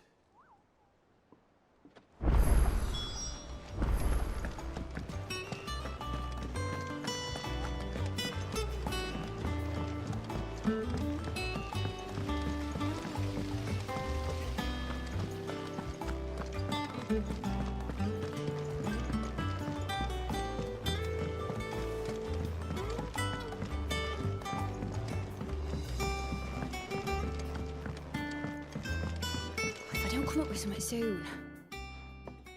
All right, Clive? What do you want? I'm going to visit Sid, and I thought you might like to come with me. Sorry, I'm too busy for all that right now. I've got to get this thermal displacement stack sorted. Thermal... Displacement stack. Here. And this is for... Only the fastest, finest ship the world has ever seen. The Enterprise. Me and my dad designed it together. Where other vessels rely on the fickle winds to drive them through the water, ours is fitted with mithril engines. And those things have got more push than a behemoth in a bad mood, and more heat than all the hells put together. Which is where the stack comes in. I may have already talked some tight-lipped shipwrights into putting the hull together for me in a little dockyard in Canva. But the stack's a bit more involved, so I'm building it here. Thing is, it's so involved that I'm running behind and it's starting to hold things up over at the shipyard. I'll come and see my dad, though, when I'm done. Whenever that is. Is there anything I can do to help? Good old Clive. I were hoping you'd say that. First things first, I need some parts meching. The stack will be made up of 3 major components. There's the plating, here, that channels hot vapors away from the engine. The helm over the top, that disperses all that heat into the air.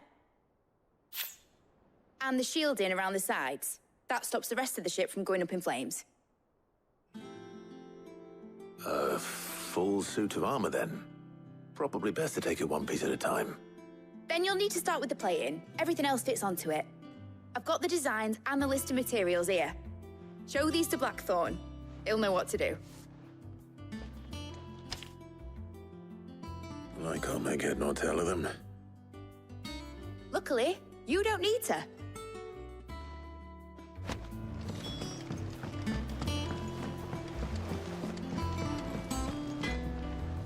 Blackthorn, can I ask a favor?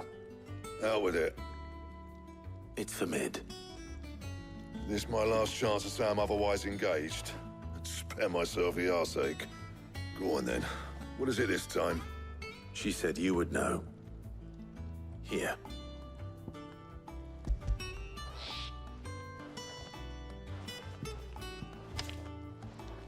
Krieger's teats. Well, I don't know what the hell you'd want this for, but I can make it. Won't be easy, though. And I'll need help. Get Gavin-Otto in here, will you? All right.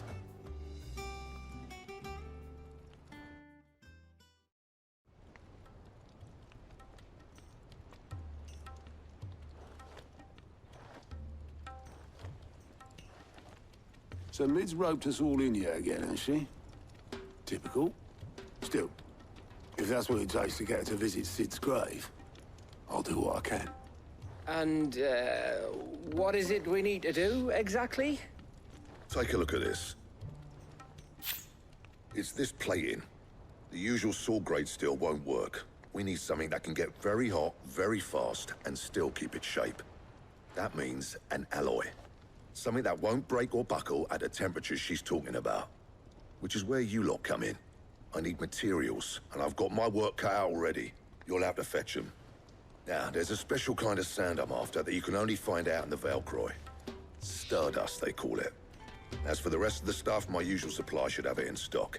It just needs buying and bringing back here. Well, We'll get it done quicker if we split up. One of us should probably give you an hand coating the sand. And the other can go and get the rest from this supplier. Right then. Well, make your minds up who's going where. We can get this over with.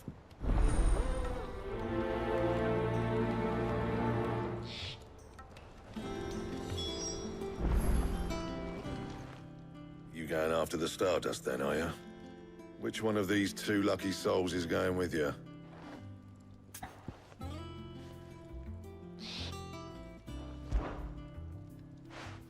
Otto, you're with me.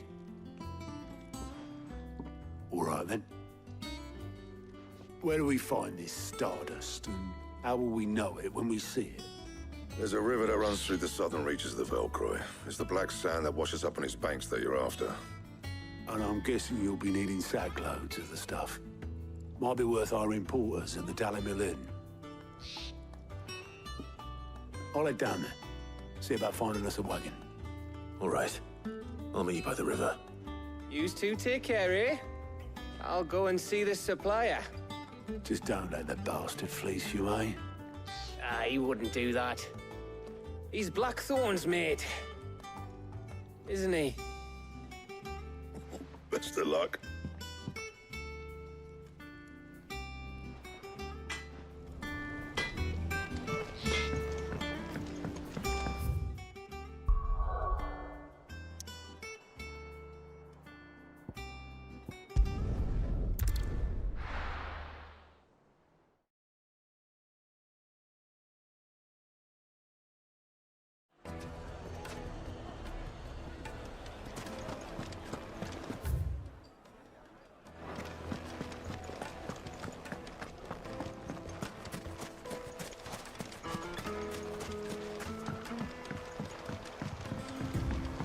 Looks like I found the river. Now where's Otto?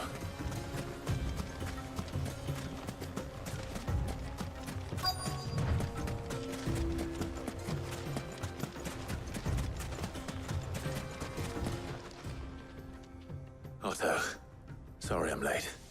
Oh, Clive. I had a quick scout about, and I reckon this area's our best bet. Seems Blackthorn's the only one who thinks smithing with his Stardust stuff's a good idea. It's just lying here, waiting for any old fool to fill his boots. But unlike any old fool, you thought to bring a wagon. Well spotted. Now get filling.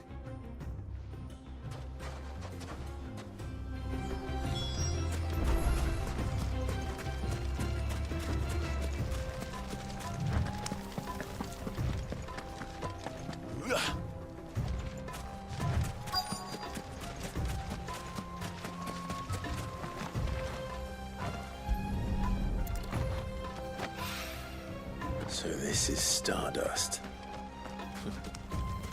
It just looks like black sand to me.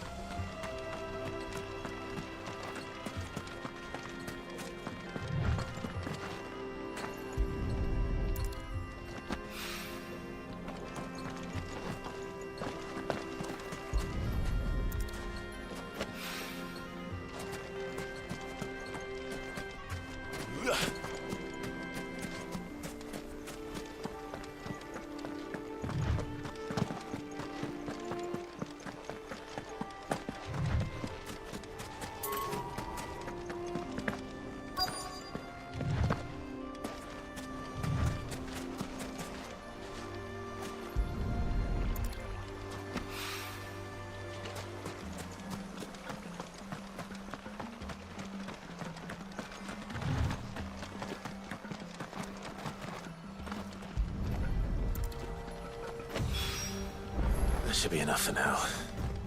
Let's see how Otto's getting on.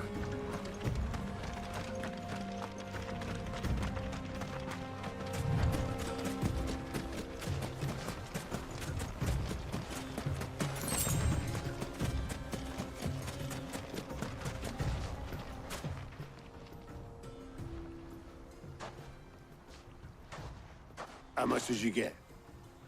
Enough. I hope.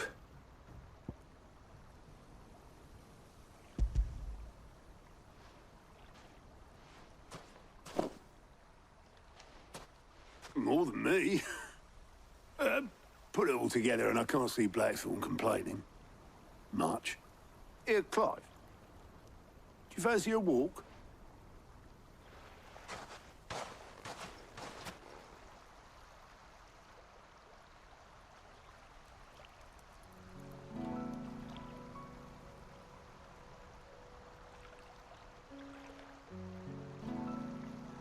Sid would be proud.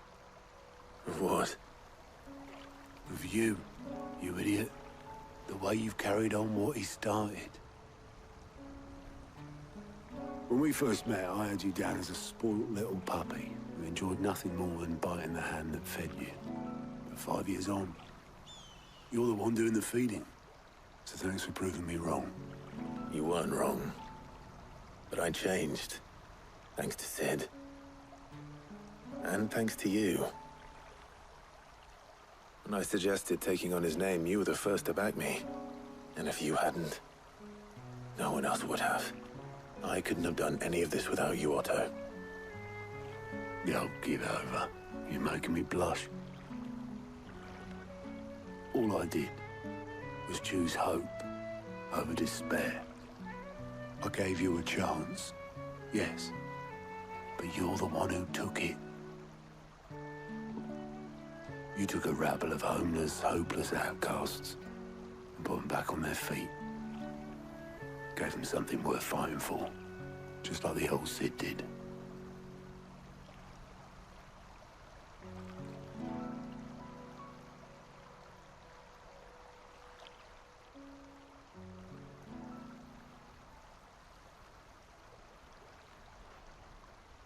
About time I was heading back, I reckon. All this scrabbling about in the sand's taken its toll on the old pins. I'll see you back at the hideaway then. You can take a well-earned rest when you get there. Oh, I plan to. Believe you me. But I'll make sure Blackthorn gets his precious black sand before I put my feet up. He'll only moan otherwise.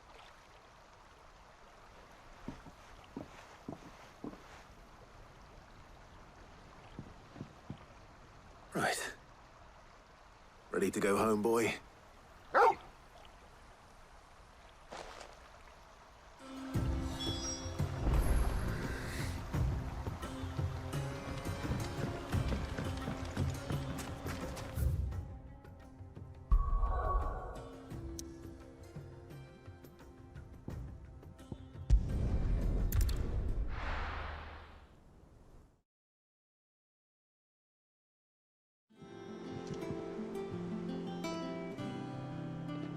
Let's hope this is all Blackthorn needs.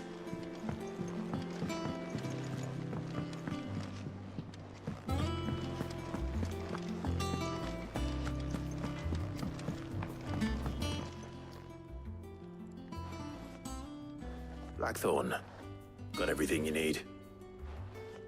Yeah. Yeah, I do. Cheers for the stardust. Should be enough to be getting on with. Nice to get out and about for once. Let's do it again sometime, eh? I'll make a start on putting this thermal plating together then. It will take some time, mind. So if you've got other things to be getting on with, I could do without you breathing down my neck. Thank you, Blackthorn. I'll let Mid know construction's underway.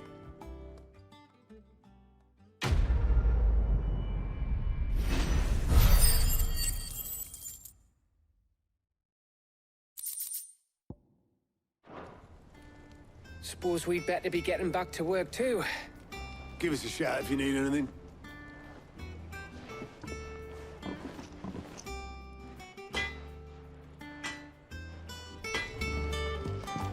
If I don't come up with something soon.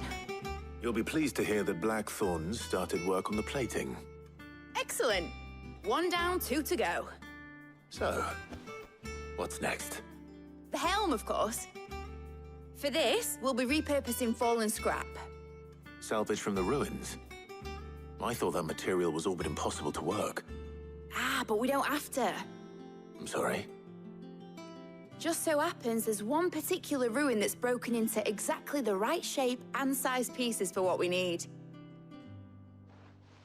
What's the name back there? I'll give you all the details. What's her name? Right.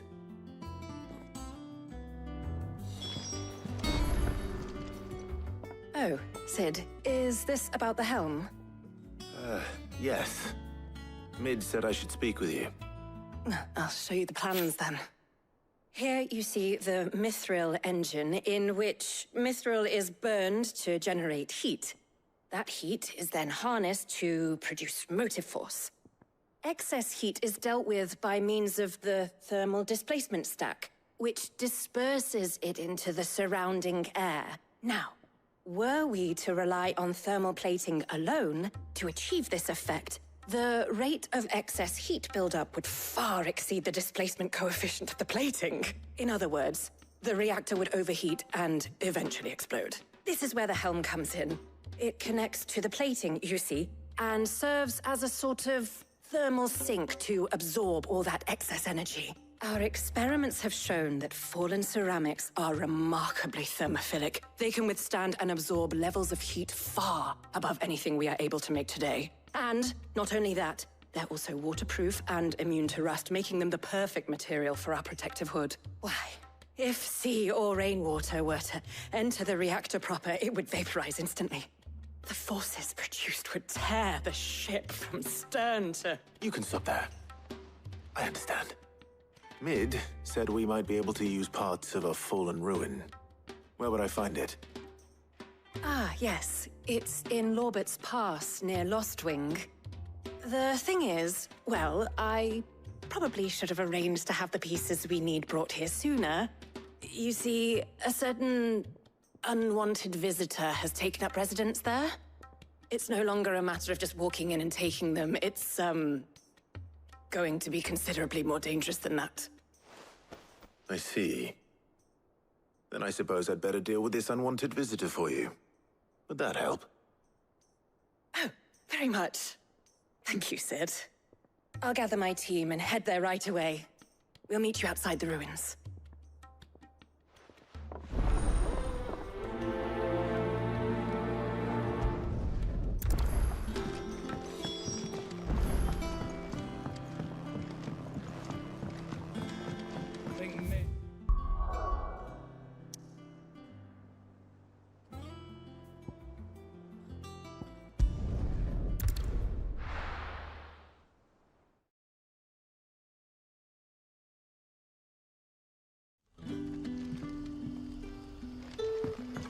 Good day to you.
Time to fight.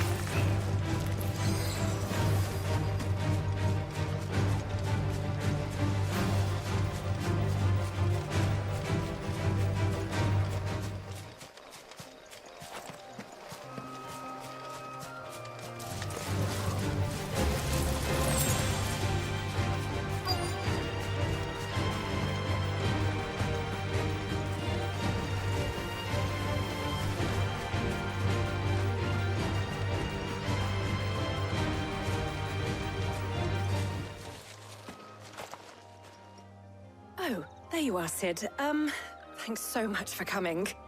The, ruins are just over there, as is the creature I told you about, I'd imagine. Would you mind? Of course. I'll be right back.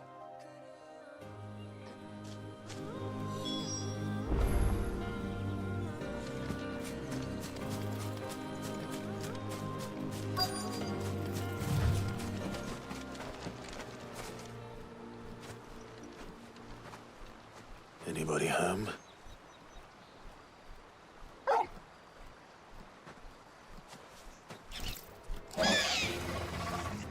This must be our unwanted visitor. Time to go.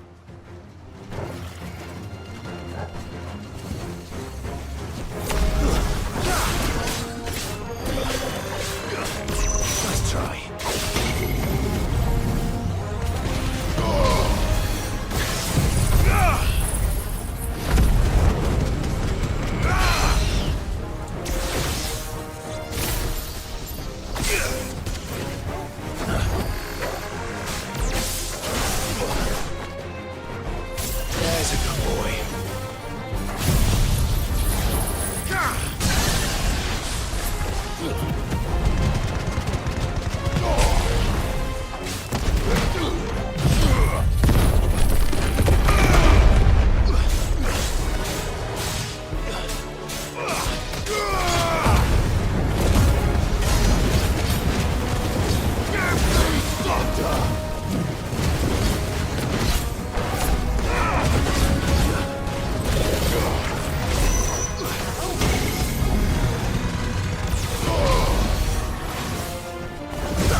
The things I do for you, Mid.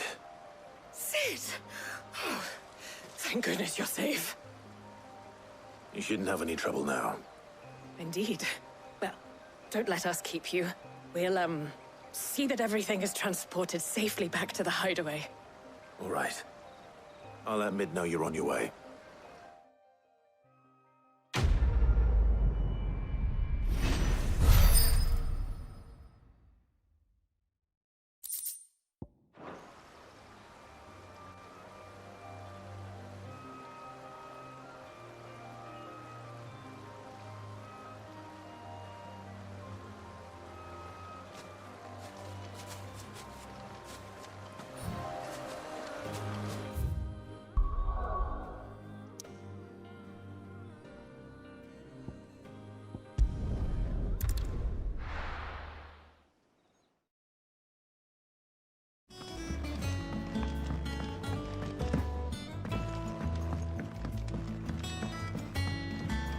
Come up with something soon.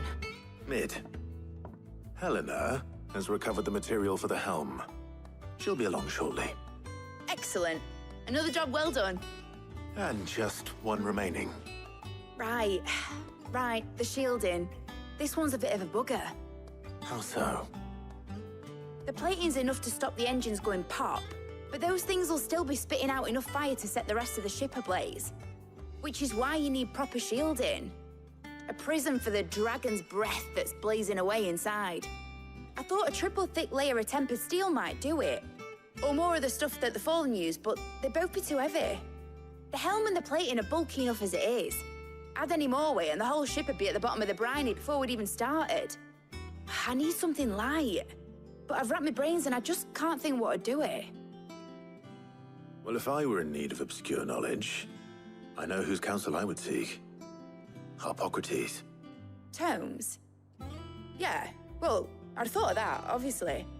I've got all the details written down here. Can you take this to him, see what he makes of it? Right away.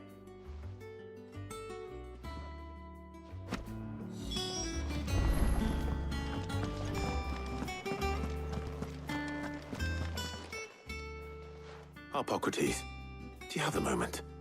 For you, Clive, always. Well, actually, it's for Mid this time. Could you take a look at this?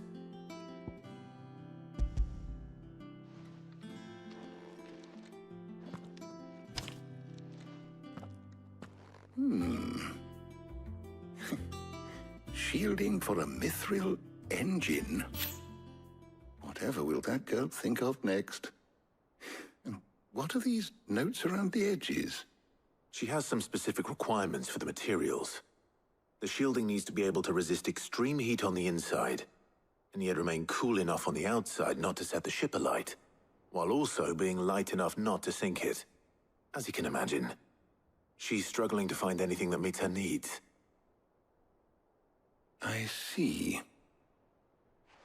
I wondered if you might know of a solution, or if you might be able to search the records for one.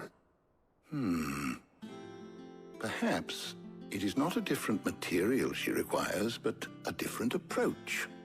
What do you mean? Consider the lake we have made our home. Its blighted waters eat away far more quickly than fresh water or even brine, at timber and steel alike. And yet, we have made a home here from those very materials nonetheless. We have. But Bardolph must varnish every board twice over to keep it from rotting. And Obelus complains that without a constant supply of pitch. I see. Early Gregorian histories speak of a preparation known as moon dew. It is said to be able to resist even the most ferocious flames. Before the dragoons tamed the worms and wyverns of the realm, nobles would daub their castle walls with it in order to guard against dragon fire. So if we could recreate it... It might be applied to some material or other in order to provide the protection Mid requires. As to how best to apply it and to what material, perhaps Bardolph and Obelus might be of assistance. I shall speak to them and see what wisdom they might have to offer. If you would be so kind as to procure the necessary ingredients, I shall discuss the specifics of how it might be most effectively put to use with our two friends. The knowledge of the past may yet prove useful to we of the modern era. Thank you, Harpocrates. And since you're asking others to help you, perhaps I should too.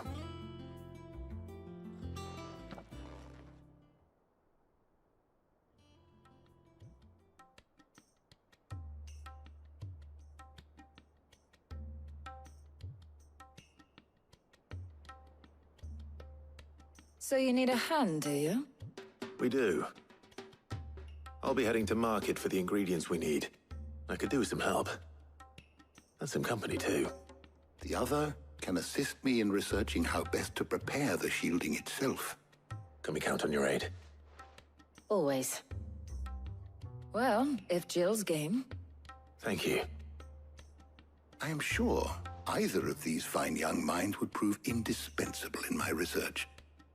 I leave the decision as to who will go with whom in your capable hands, Clive.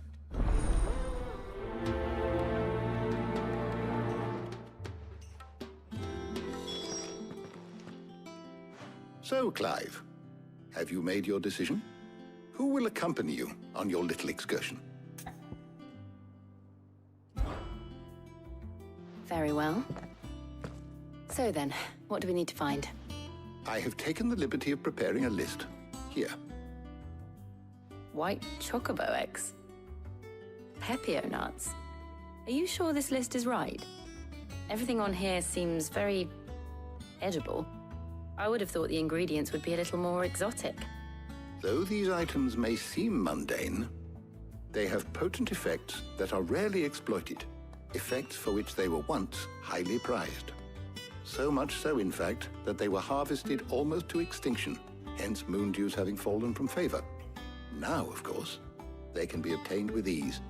You should be able to find everything you need at the market in Northreach. Is that so? I've been meaning to visit Northreach anyway. I'll set out now. Join me there when you're ready. I will. Until then.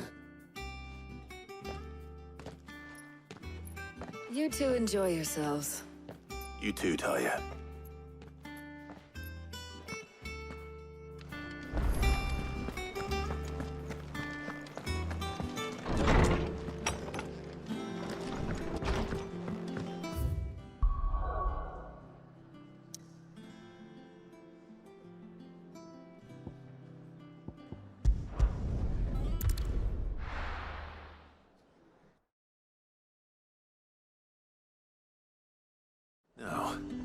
Where's Jill? There's talk that the Glassgate flood has finally spread. Keep them pilchards nice and chilled. Are those Pepio nuts? How goes the hunt for ingredients? I've only just started. I'm sure everything we need is somewhere amongst all these stalls, though. Why don't we split up and see? We'll take a couple of ingredients each. All right. What am I looking for? How about you look for the Pepio nuts and some garlic? I'll find the other things we need. We can meet by the gate when we're finished.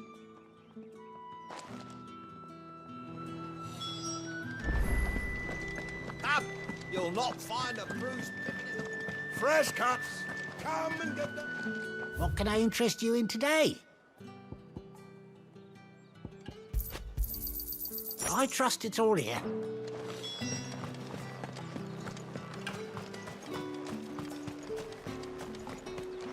Oi, don't touch anything.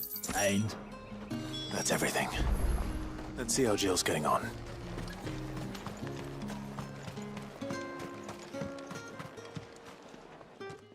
Did you find everything?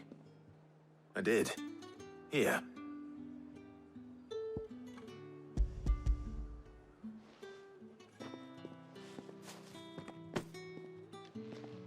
Garlic and Pepio nuts. Perfect. Now all that remains is for Harpocrates to somehow turn all this into what Mid needs to keep her engine cool.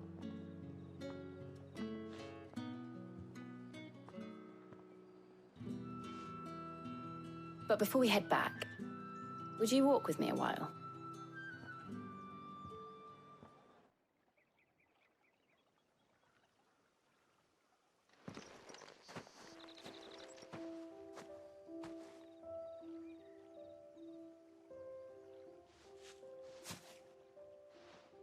Thank you for asking me to help you today. It makes a nice change. It does. It's good to get away from all the battle and bloodshed for once. Just being here reminds me of when we were children. Do you remember? Walking down Market Street in Rosalith, taking in the sights and smells. How could I forget? What with Torgal's antics. Remember how his nose would prick up at the scent of sausages? He'd go racing away and we'd have to go running after him. We wouldn't catch you now, would we, boy? Was there anything you wanted to buy for yourself while we're here? There was, yes. Well, sort of. Molly in the kitchens told me about a place that sells particularly good pies. Thought you might like to share one with me. I would. Thank you. And I saw some bread.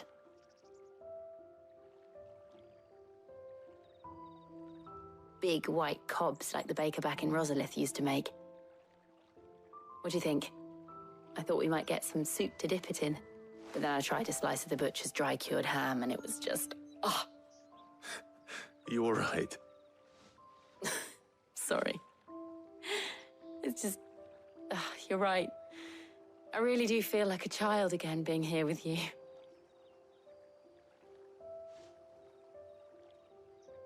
Clive. Is it wrong of me to enjoy this?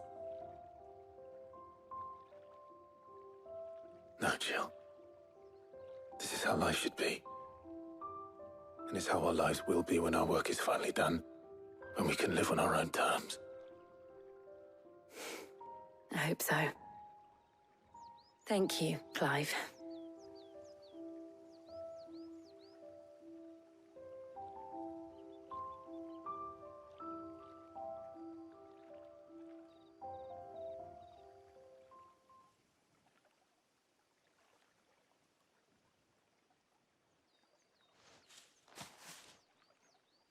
Well, I suppose we better be getting back.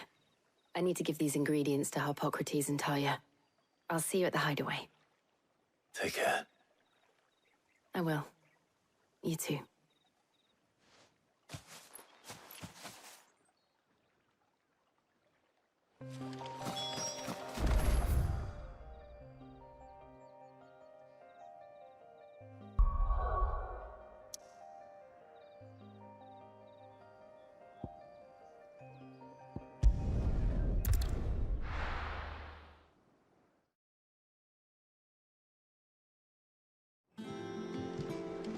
Wonder how Hippocrates is getting on with the moon dew.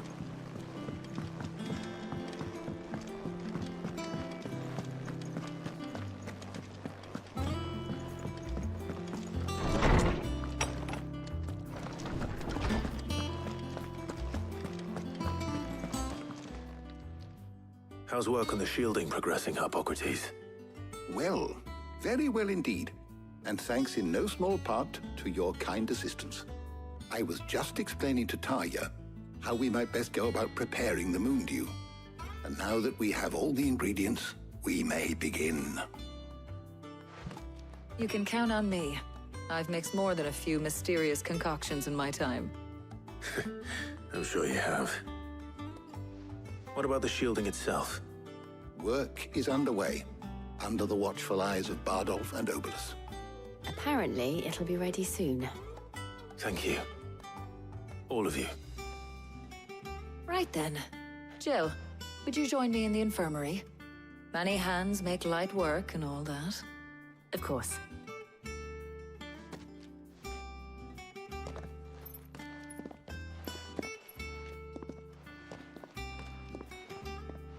Oh, and Clive, thank you.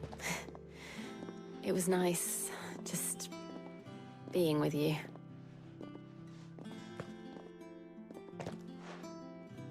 It appears our work here is almost at an end. A shame. I was enjoying playing the man of action for once. When both the shielding and the moon dew are ready, it will merely be a matter of applying the one to the other. Followed by a rigorous process of testing and retesting, of course. Perhaps someone ought to warn young Mid of that. Leave it to me. Thank you, Hippocrates.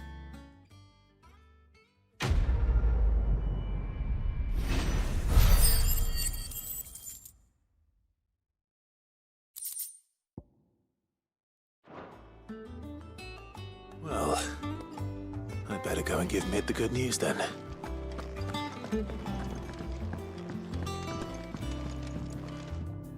Sorry to keep you waiting, Mid. But you'll be pleased to know that work on the shielding is underway. You found something for it?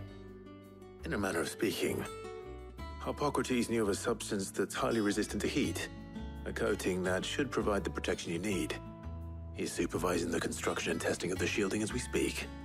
Brilliant! I knew you wouldn't let me down. Don't thank me. I'm just the errand boy. Right then, better start working out how to bolt all these bits together. To the Black Hammer!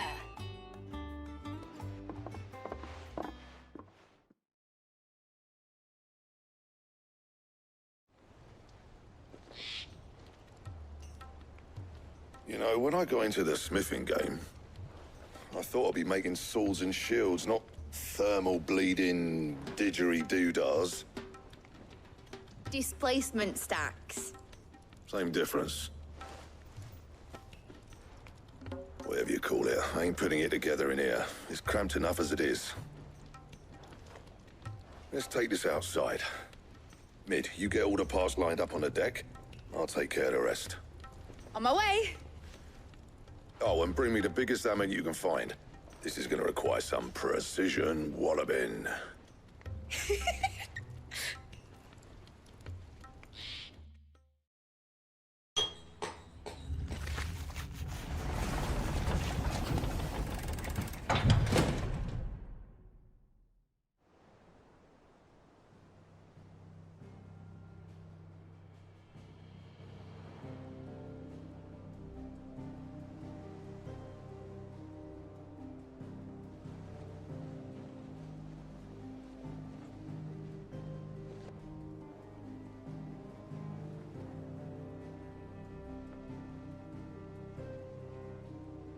It's finished! It's finally finished! Thank fuck for that. I'll be feeling my hammer arm for weeks. Thank you, Clive, Blackthorn, everyone. That's one down and just 3 more to go. I'm sorry. Oh, didn't I tell you? The Enterprise has 4 mithril engines, and we'll be needing a displacement stack for each. You don't mean... Don't worry. Now they've got a finished one to work off. My gang in Canva can build the rest. Good luck to them, I say. Right, I'm off to get a sling for this elbow. Any other work comes in, keep it to yourselves, eh?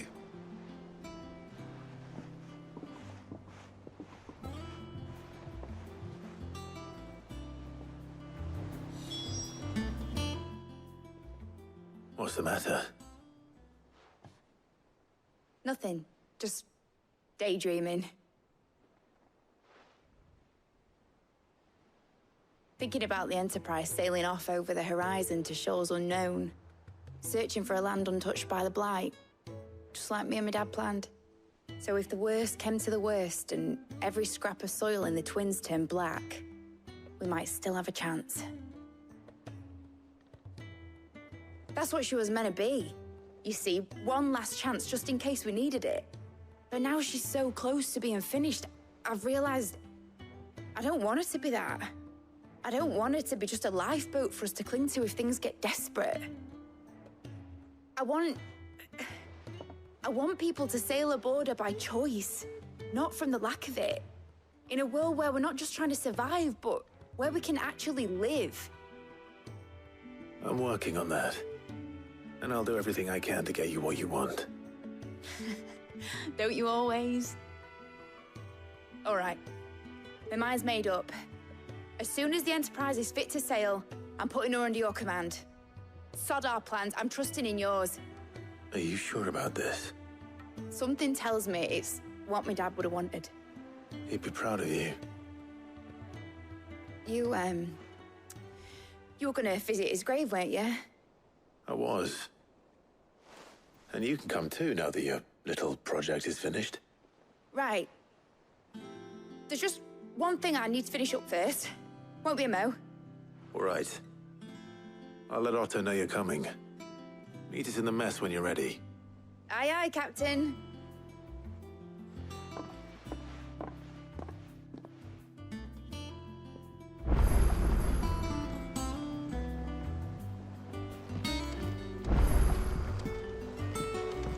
Mid told me she was building a ship.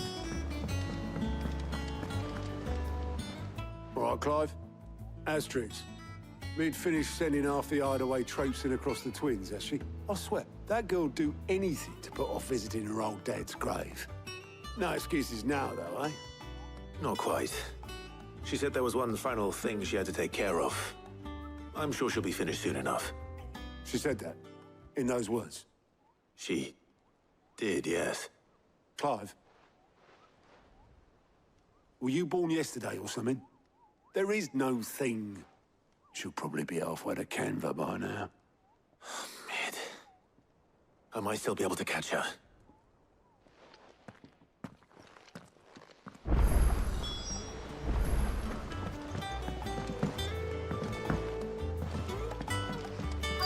Is that the thing Tomes helped with?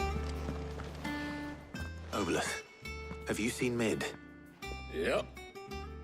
In a boat, going that way. Then I'm too late. You in a hurry at all, are you? Oh, I offered to take her across, but she wouldn't wait. Just paid for a dinghy and rowed off. Oars going like the clappers. Got some life in her, ain't she? But anyway, I was on my way up to see you, as it happens. Got a letter for you. Urgent, by the sound of it. One of your uncle's men said I was to hand it to you in person, post-bleeding haste. And you're here now. Thank you, Obelith. Don't mention it. What tidings, Uncle?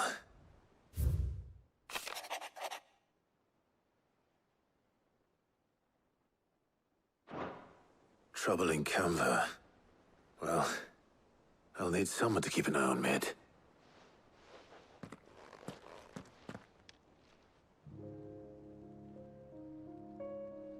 So what? Mid got us to do all the dirty work and then just sailed off into the sunset? It, seems that way. Well, nothing we can do about it now. But next time you plan on visiting Sid, you might want to tie her to something before you suggest it. Ah, don't be so hard on her. Gotta admit, the dirty work was kind of fun. Everyone pitching in, all that bollocks. Just like when we built this place. You're right. Anyway, we all set to head to the old hideaway. I could do with getting to Canva pretty sharpish. Wouldn't do to keep Lord Rosfield of the Seven High Houses waiting now, would it? Not after he asked for me personally. Gav will be leaving with me. Will you mind the place while we're gone? You can count on me. Just be sure to give Sid and the others my regards. All right. Oh, by the way, Jill will be joining us too. She's got some things to take care of, but she'll meet us there. I hope she's telling the truth at least.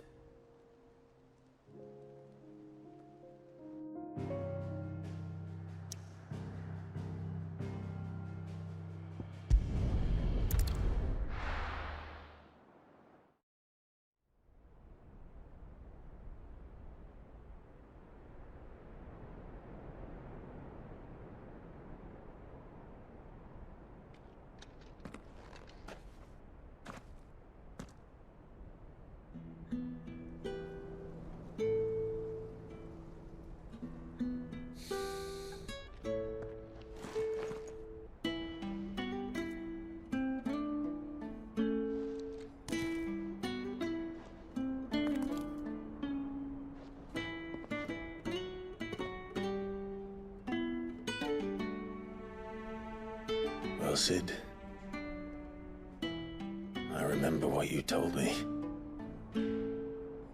But if no one is listening to what you have to say, you may as well not say it.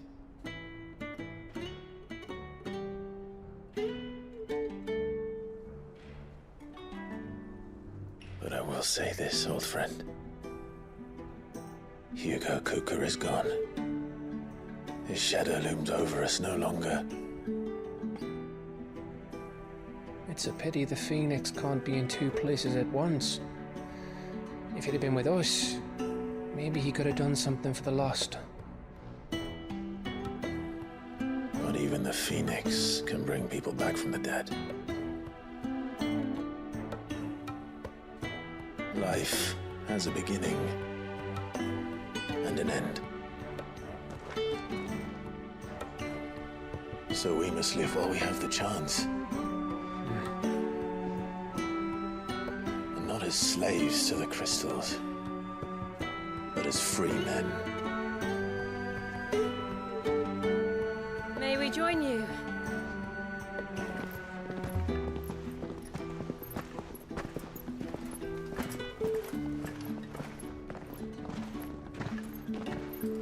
Lady Karen, what a pleasant surprise. I thought I'd drop by and see how you were all doing before heading off to restock my supplies.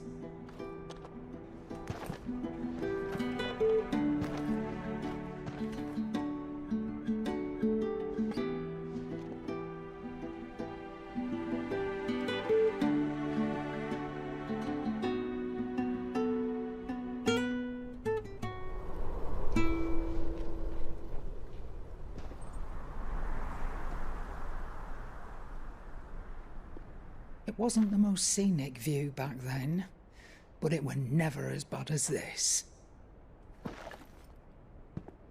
I know. The Blight marches on. And soon, there will be no escaping sights like these.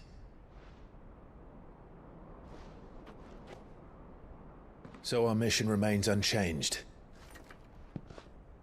We cannot stop until every Mother Crystal is gone, and their thirst for aether with them.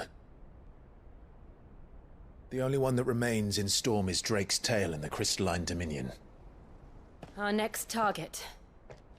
We're going to Twinside. It's the capital of the Empire these days. I wouldn't like to think how tightly guarded they've got the place. Not that that'll stop you.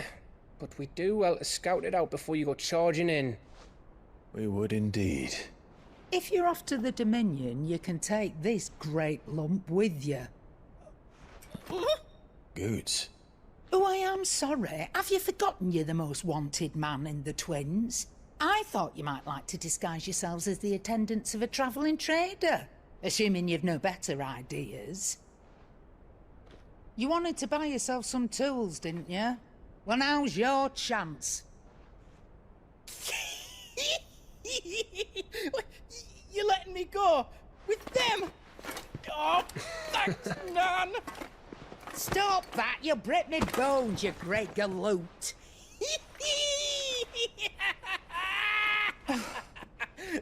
There's a caravan that runs back and forth between the Dominion and the Bocklad markets. It's managed by the Merchants Guild. Just show them Goots' traders pass and you'll be on your way. It'll be a damn sight less risky than footing it the length of the Crystal Road. That's for sure. Thank you, Karen. And glad to have you with us, Goots. Okay then. I'll get me things and I'll meet yous there. See yous down in Bocklad. Get off! Me poor fingers! Jill, you're with me. Understood. And Gav? Already on my way, Captain. Be careful. Aren't I always?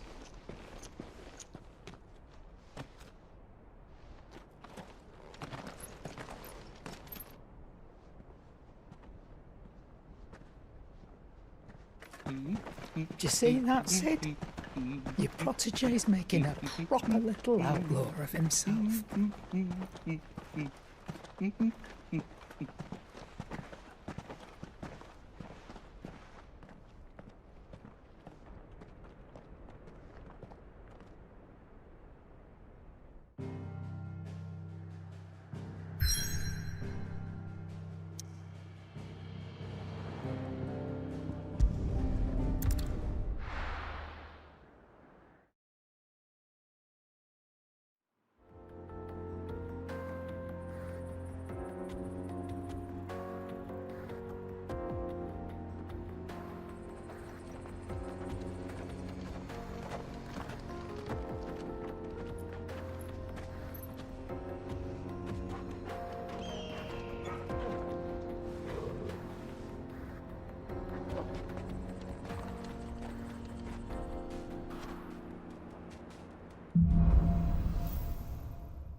How are you feeling?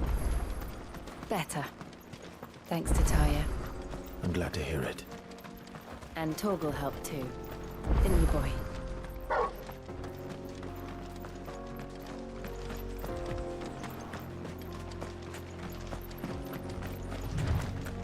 This used to be a trade route for merchants crossing the Scars, till the Republic laid a new road wide enough to let wagons pass, and all official traffic moved there. Leaving this one for those living outside the law. Indeed. I doubt we'll be the only outlaws on the trail today.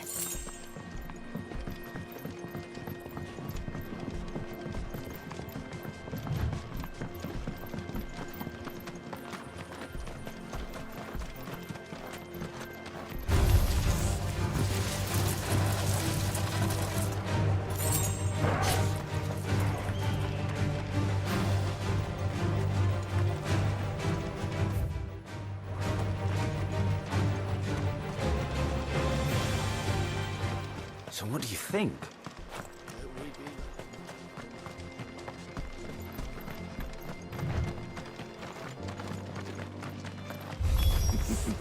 How nice.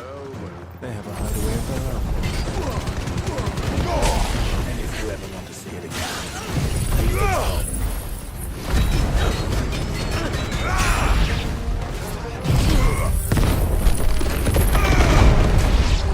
it's over.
We've done the Republic a service.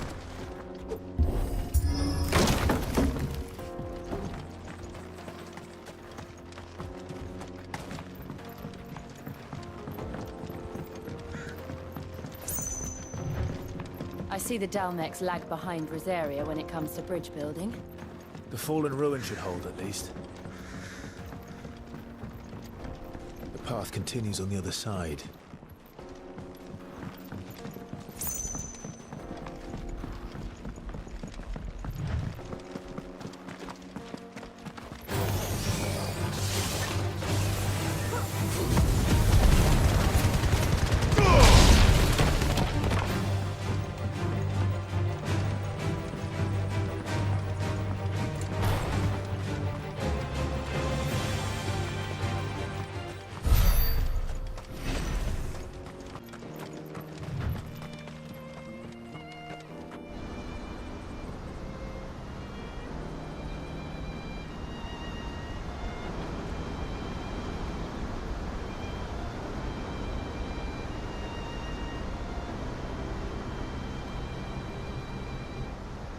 So this is Amidst. The land of the gods. It's even more impressive than I imagined. I remember being captivated by the story as a child. Long, long ago, man was overcome by avarice and challenged the gods in a bid to win their power. The final battle took place here, at these falls. Or so the legend goes. If anyone ever manages to plumb those depths, perhaps we'll learn if there's any truth to the tale. That the gods emerged victorious and punished man for his defiance by visiting upon him 2 curses. Dominants and bearers. To tell the truth, I always thought it strange that the dominants and their icons were deemed a curse. Back home, the dominant inherited the throne. They were admired and exalted, not spurned. Whenever I got to that part of the story, I always assumed there must be something I'd misunderstood. You had a lot of storybooks, didn't you? In your room, I mean. When we were young. The old legends were always my favorites. Epic battles between gods and men. Father encouraged me to read as much as I could. He thought it good for my education. You really were a boy like any other, weren't you?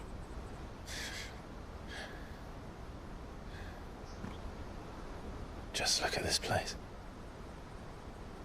It's enough to make you believe the legends are true. I know.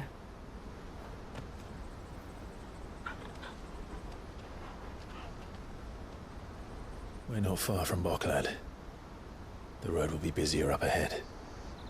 And we'll have to keep our wits about us.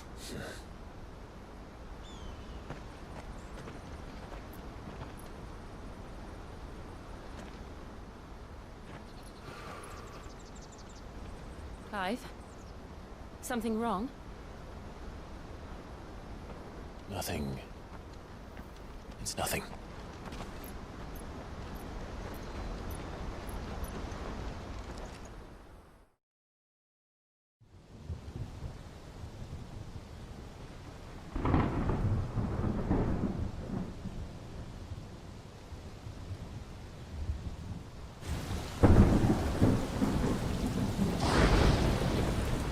I see the reports are true, Father.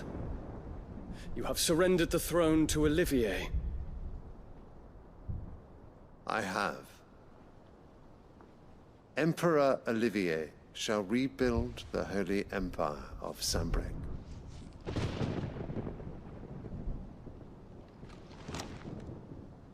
How is he to rule an empire? He is but a boy. I shall advise him until he comes of age. Father, please. Or for as long as I am able. The empire we seek to build needs young blood to rule it. and I can think of none better suited to the task.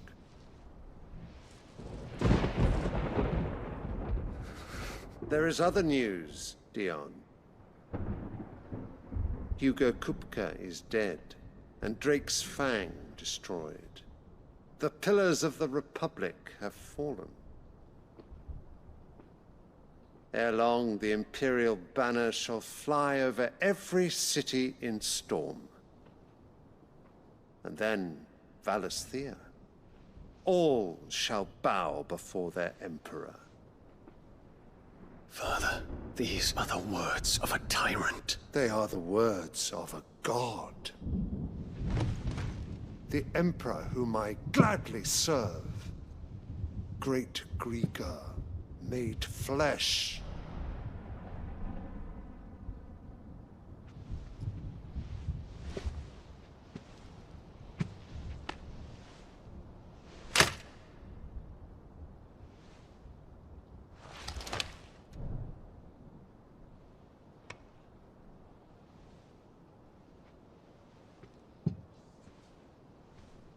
Return to your camp, Dion, and ready your forces. It is time to show the world the true power of Sanbreque.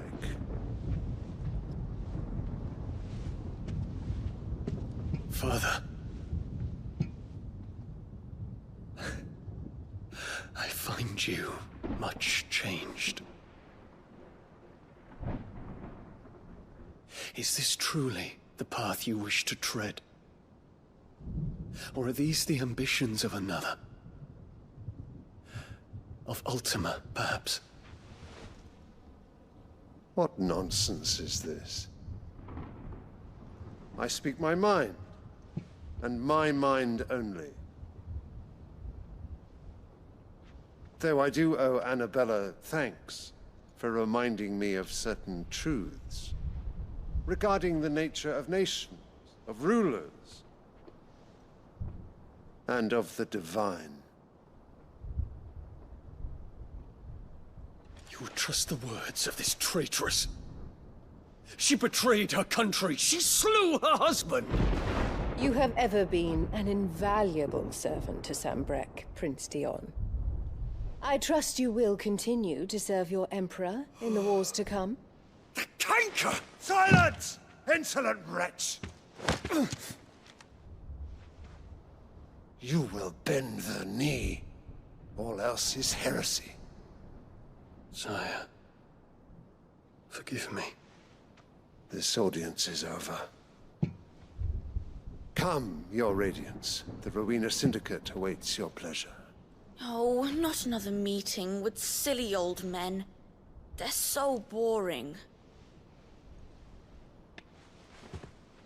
I'm hungry, Father. Can't we have luncheon instead?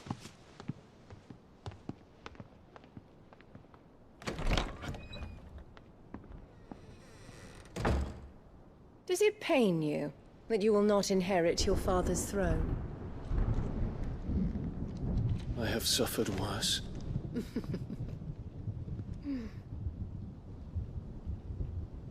Count your blessings, Dion. For a base-born child to be chosen by Bahamut is miracle enough. You have risen high on his wings, but you shall rise no higher, lest your impure blood stain the throne. What do you know of my blood?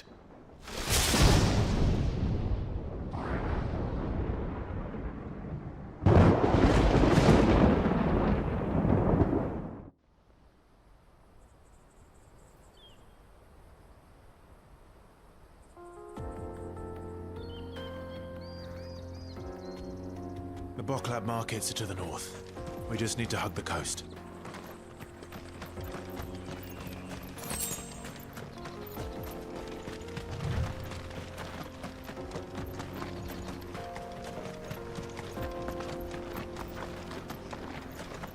Infiltrating the Dominion won't be easy with the Imperials on high alert.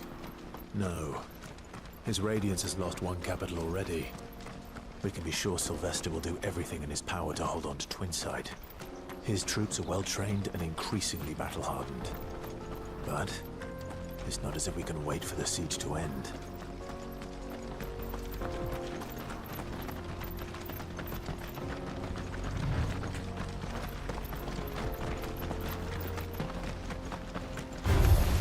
More refugees.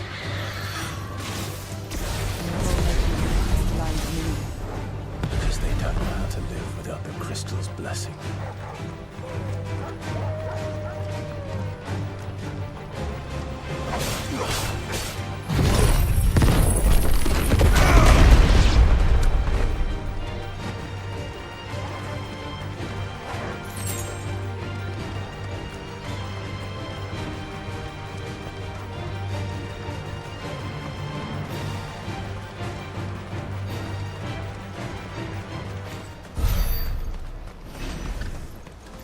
There are no crystals here. This is where we're supposed to meet Goots, isn't it? That's right. He said he'd wait for us here after replenishing his supplies. I dare say he'll have finished by now. Let me carry your goods. I'm cheap. Peaches and pears.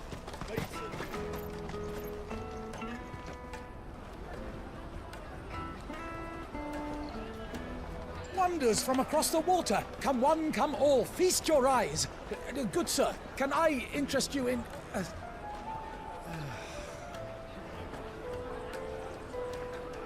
How much? For a measly crust of bread? You won't find any cheaper. Not nowadays. But you're more than welcome to look.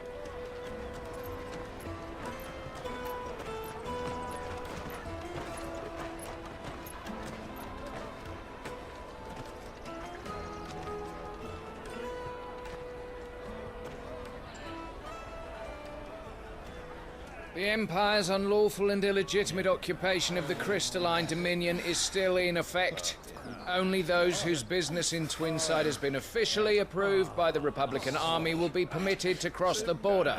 All who seek entry are to form a line and ready their documents for inspection. It looks like we aren't the only ones who are eager to leave. And they're checking everyone. Can't you make an Not for the likes of you. We won't get through without that pass. Let's go and find Good, shall we?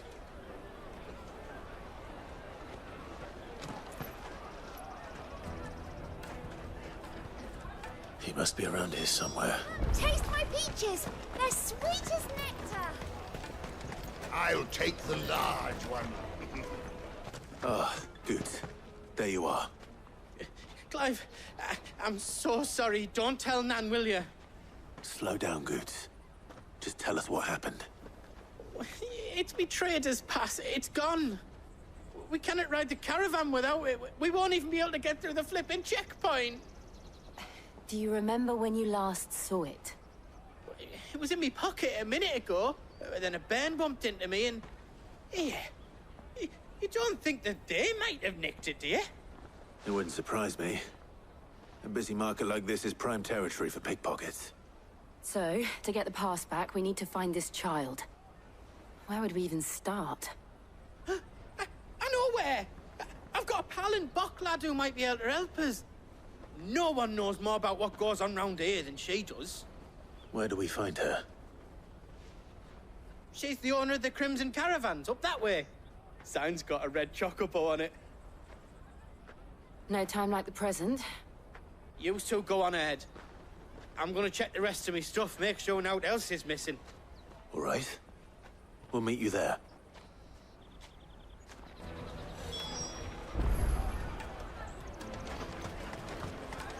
Let's keep an eye out for this red chocobo, then.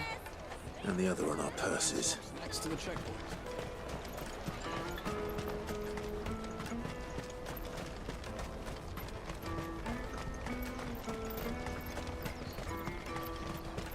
Out of my sight, wretch!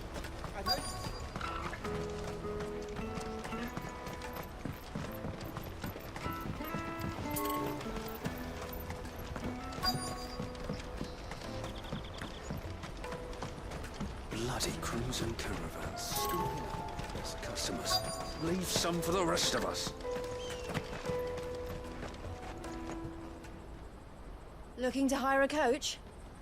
It's 10 million for a two-birder to the Crystalline Dominion. Take it or leave it. Oh, we're not here for that. Then I bid you good day. Oh, wait! Don't go, El. He's me mate. As I live and breathe. Goots, what are you doing back in Boklad?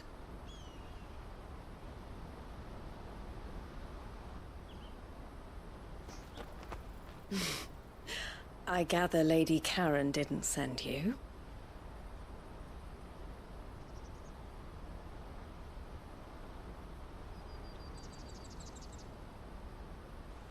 So what trouble have you got yourself into this time?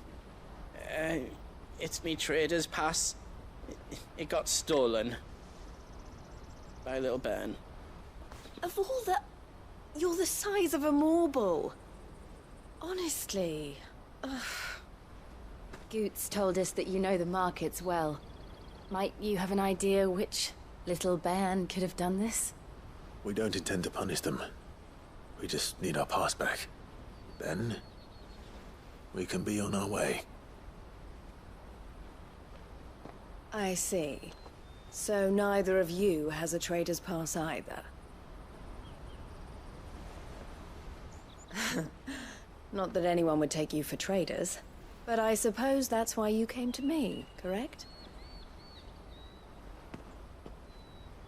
Now, I can't say for sure who took your pass, but I suspect I know why they did it. Let me explain.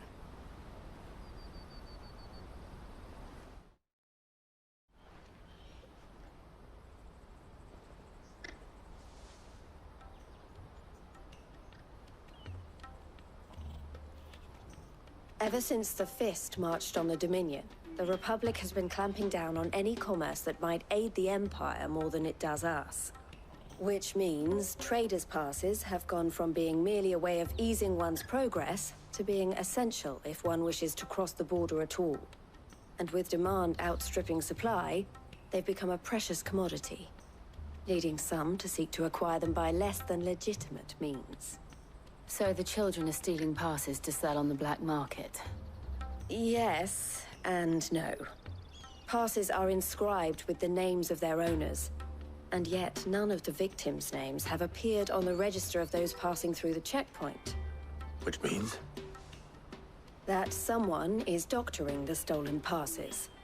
The same someone who is encouraging the children to steal them. And the same someone who has Goots' pass, no doubt. Whoever they are, they're ruining the livelihoods of honest merchants, which is why we've decided to take a stand. Will you stand with us? You want to get your pass back, and we want to ensure that no more are stolen. Catch whoever's behind it all, and two birds shall be slain with a single stone. Is there any other way of getting to the Crystalline Dominion, Goots? They won't let you in if you're not with the caravan. It's that, I don't know, try swimming across the strait. But the guards will definitely spot you if you try and do that. Like, we don't want to get spotted, right? So either we find the people who took the pass, or give up all hope of entering the Dominion. All right. We'll help. Thank you kindly. But I don't know your name. Eloise at your service. Clive. A pleasure doing business with you, Clive.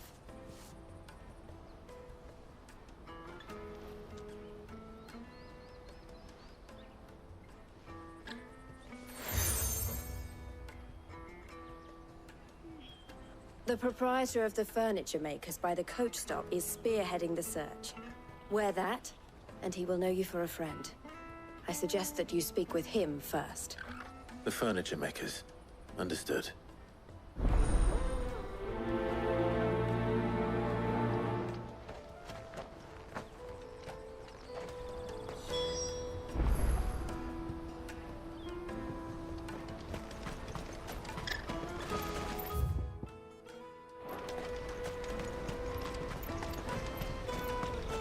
Out of my sight, wretch!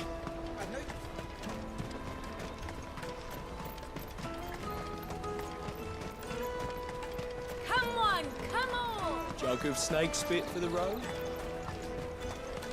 Juicy pears! Slake your... Are you the furniture maker? Looking for something in particular? Ah, Eloise collared you too, eh? Then I expect you want to know more. She told me you were leading the hunt for the pickpockets. What have you learned? For one, that they're targeting the traders carrying the biggest packs. Harder to watch your back, see? And less chance of the mark giving chase if they're spotted. Not that they'd be likely to catch them. Those imps know every inch of this warren like the backs of their hands. Their eyes must have lit up when they saw Goots. The fishmonger round by the gate's been trying to track down the children involved. You should go and have a word with her. Thank you. We will.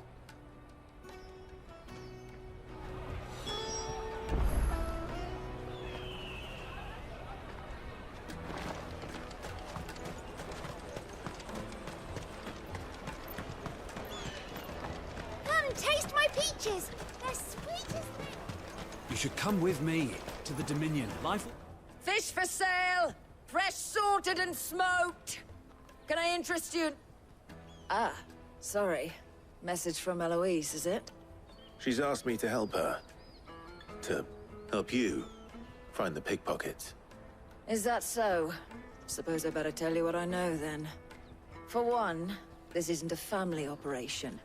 All the traders say the children who stole their passes were dirty, dressed in rags. Street urchins, by the sound of it. We get a lot around here. Orphans from the wars. A few, perhaps. You saw the refugees gathered by the entranceway? They're all looking for a new start in the Dominion and beyond. Some of them take it as an opportunity to rid themselves of unwanted baggage. The shame of it. Whoever's behind this would have to have made themselves known to the children at some point. And so should we. You should start with the children around here, then. I doubt they're the ones involved, but they might have heard something. It's worth a try. All right, then. Questioning children. How hard can that be? To the Dominion. Come, taste my peaches! They're sweet as nectar! Excuse me. Do you mind if I ask you something? Can't stop you. I was just wondering if anyone has asked you to do anything out of the ordinary recently. Anything you grown-ups ever ask us to do is shut up and go away. So guess what I'm about to tell you to do? Sorry. I'll leave you alone.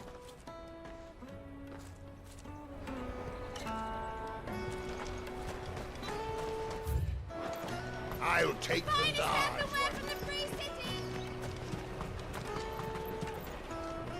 Do you have a moment? What do you want? What I want is to know who's asking children like you to pick pockets. I don't know. Nobody's asked me.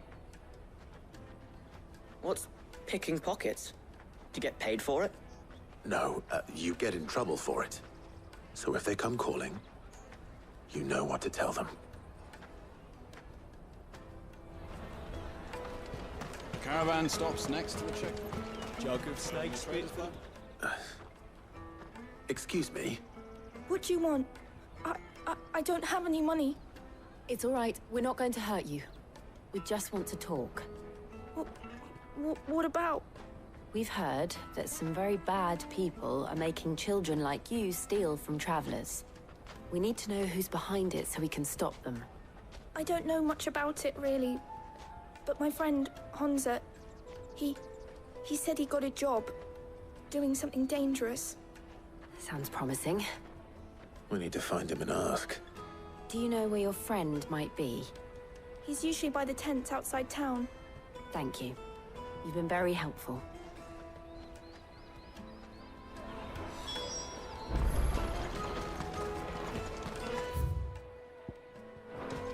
Come on, come on!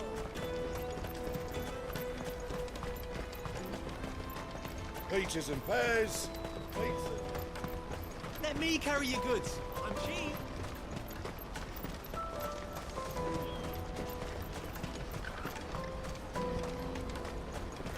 that, then? She must have meant the refugee camp. Let's hope he's still nearby. Daddy!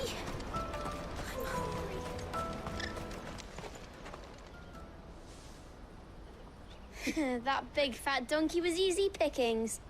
He wouldn't have noticed if we'd robbed his boots off him. Yeah. Wish we hadn't handed over the pass, though. Could use one of those things to get out of this dump. Chance would be a fine thing. The moment they found out, they'd string us up by our guts. Would they now? Perhaps you'd like to introduce us to these charming characters. Shit! We're in trouble now! What do we do? You two get caught if you want. I'm off. Hunter! Where are you going? So that was Hunter, eh? Jill, you watch these two. I'm going after him. All right.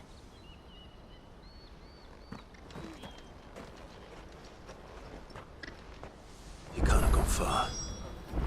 I need to find him before his employers do.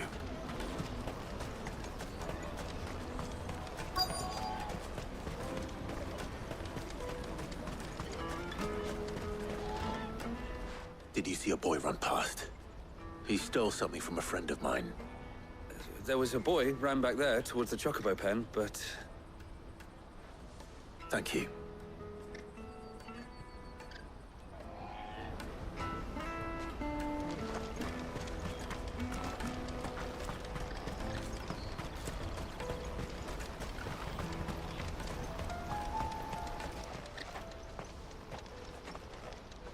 Shit! Cornered. It's all right, Hunter. I'm not going to hurt you. I just want to ask you some questions. Fine. Not like I've got a choice. I'm looking for the people who are making you steal for them. Who are they?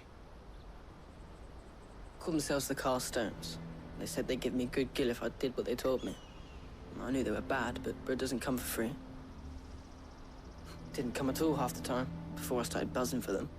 You know, if I didn't do it, they'd just pick on someone else. Someone they could push around easier. Hunter. You found him, then? Jill. Where are the other two? Eloise is watching over them. She sent Goots and I to look for you. You're... him! I haven't got your pass anymore, if that's what you're after.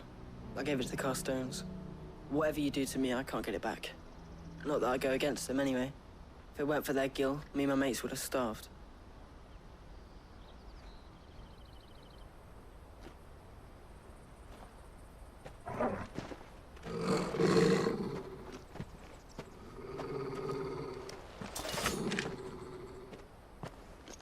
Cowards.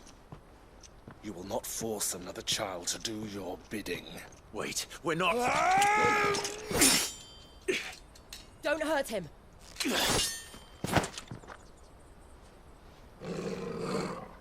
You're making a mistake.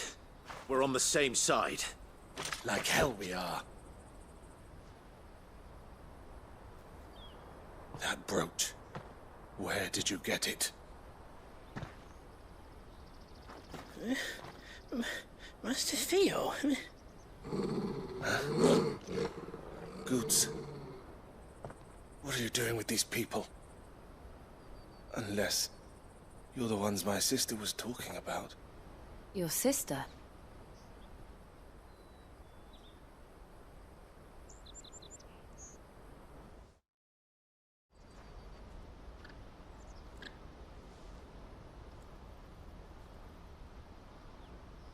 Eloise didn't tell us she had a brother. And why would she? I'm just her back and a blade.